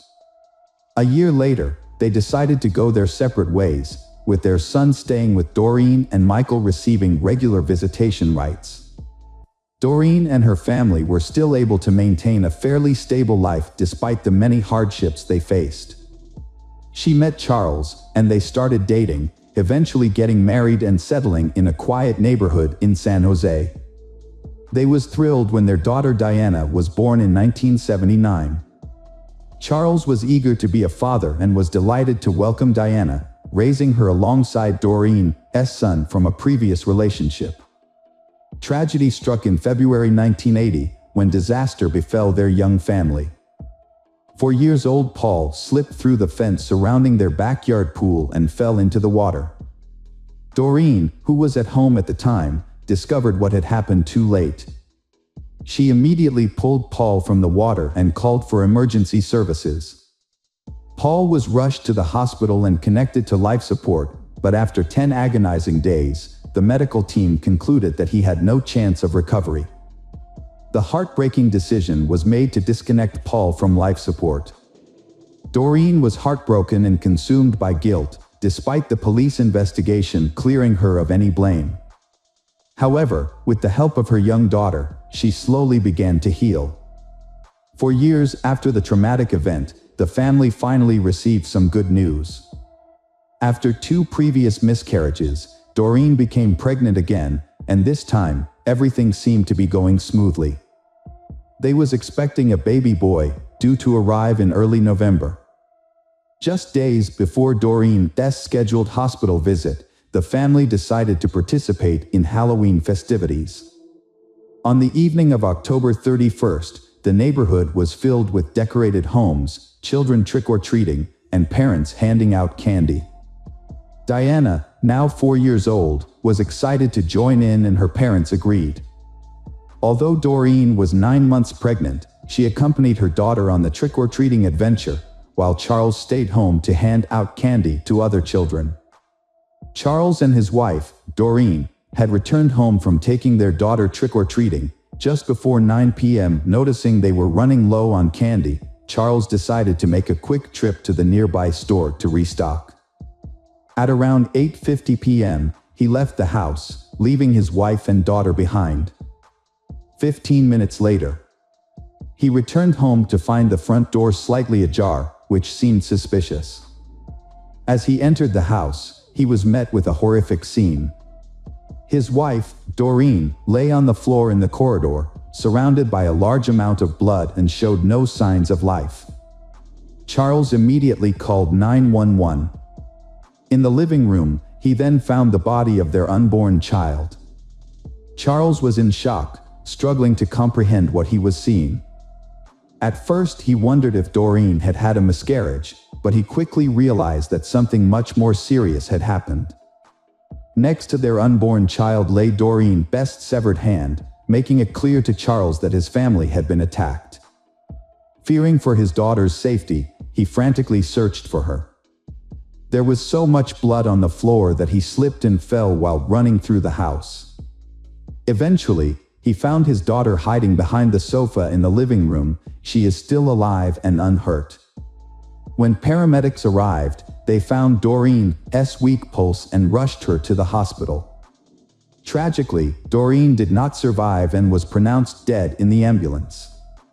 Her unborn child also did not survive. The attacker had inflicted severe injuries on the baby after removing it from Doreen's womb. A post-mortem examination revealed that Doreen had been stabbed multiple times with a long, sharp object, possibly a sword or machete. The crime scene was particularly disturbing, with blood covering the floors, walls, and ceiling. Police officers at the scene were deeply affected by what they witnessed. Despite a thorough search of the house, no signs of the perpetrator or any evidence were found. However, investigators did discover bloody footprints leading from the house to the middle of the road, suggesting that the killer may have escaped in a vehicle. Soon, investigators found another crucial piece of evidence on the lawn in front of the house, a wolf mask covered in blood. They believed it might belong to the killer, as Charles reported they didn't own such a mask. The evidence was sent to the laboratory for analysis. And police attempted to question Diana, who was the only witness in this incident. Although shaken and in complete shock, Diana provided valuable details about what happened. She explained that shortly after her father left for the store, someone knocked on their door. When Doreen answered, she saw a man wearing a wolf mask and holding a long blade. He threatened to kill her, and Doreen immediately screamed at Diana to run out of the house. Diana hid behind the sofa but couldn't recall what happened next until her father found her.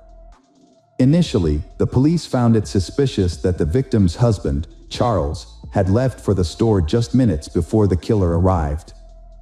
This coincidence led investigators to consider him as a potential suspect. When Charles returned home, he unknowingly stepped on blood multiple times, even falling and getting covered in it. Despite this, Diana was unable to help identify the attacker due to the wolf mask. Police initially considered the possibility that Charles might have intentionally gotten blood on his clothes to create an alibi.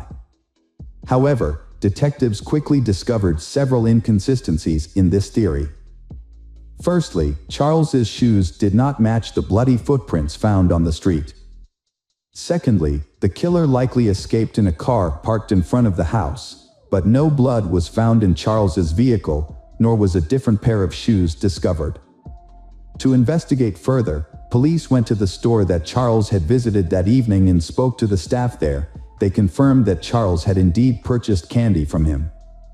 This established an alibi for Charles, as he didn't have enough time to commit the murder. Surveillance footage from the store supported Charles's account, leading detectives to temporarily rule him out as the prime suspect. They then asked Charles if he knew of anyone who might want to harm his family. Charles immediately pointed out Michael, Doreen's ex-husband.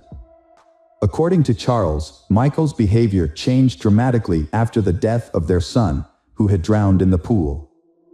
Michael blamed Doreen for the boy's death, believing she had deliberately killed Paul to cut ties with him.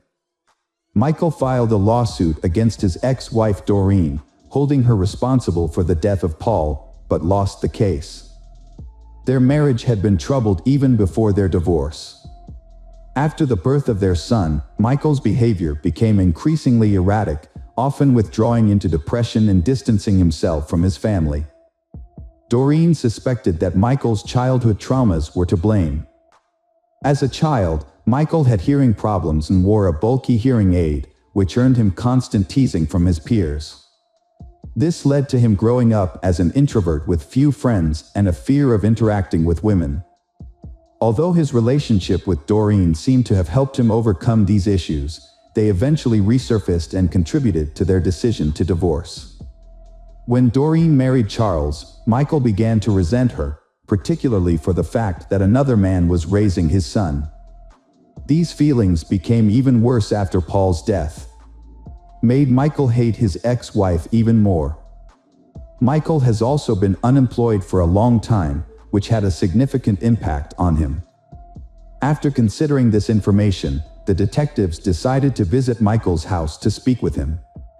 Although Charles's statement alone was not enough to make Michael the main suspect, the fact that Michael lived only 2 miles from Doreen's house prompted the detectives to pay him a visit immediately. The officers arrived at Michael's home around midnight and noticed a pickup truck parked near the garage. When police shined their flashlights on Michael's car, they saw blood on the steering wheel and keys. They knocked on the door, but no one answered. Lights were still on inside the house and they could hear running water, leading them to suspect that Michael might be destroying evidence or washing bloody clothes. They continued knocking until Michael opened the door. Michael remained calm, even after being informed Doreen's murder.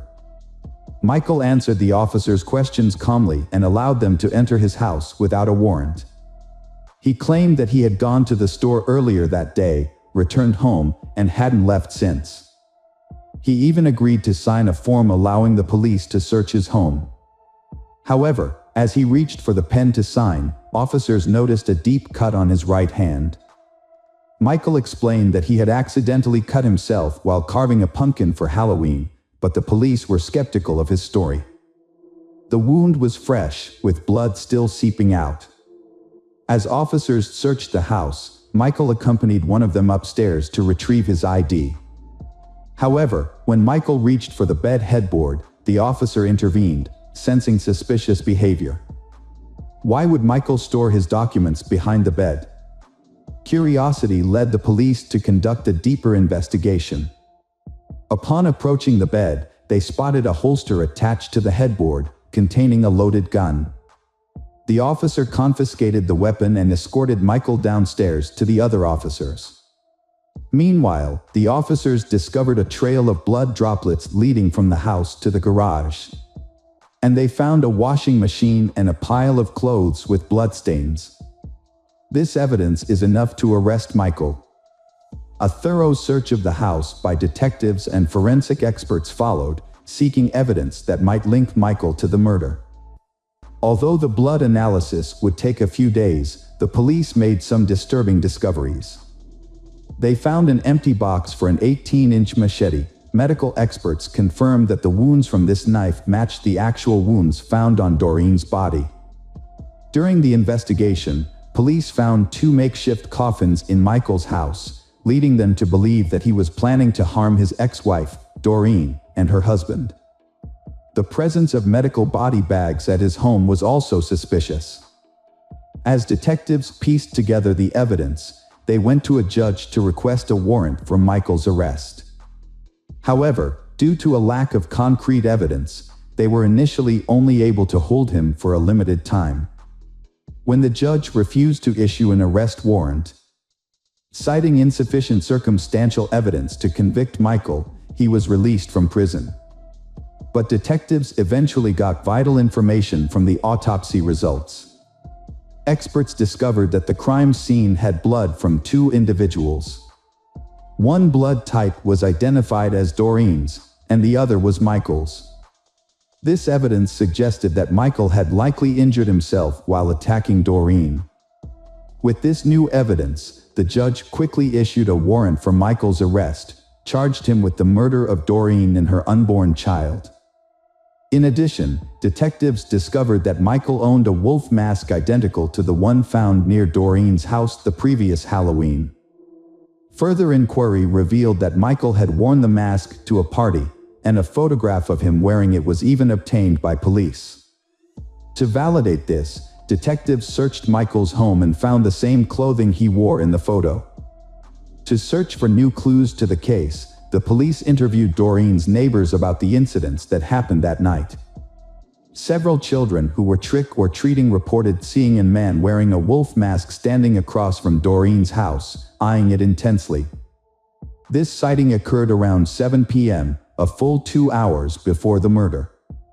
Michael's trial commenced in July 1988, 4 years after the crime. He initially pleaded guilty but later changed his plea to not guilty by reason of insanity. A psychologist evaluated Michael and diagnosed him with severe mental health issues.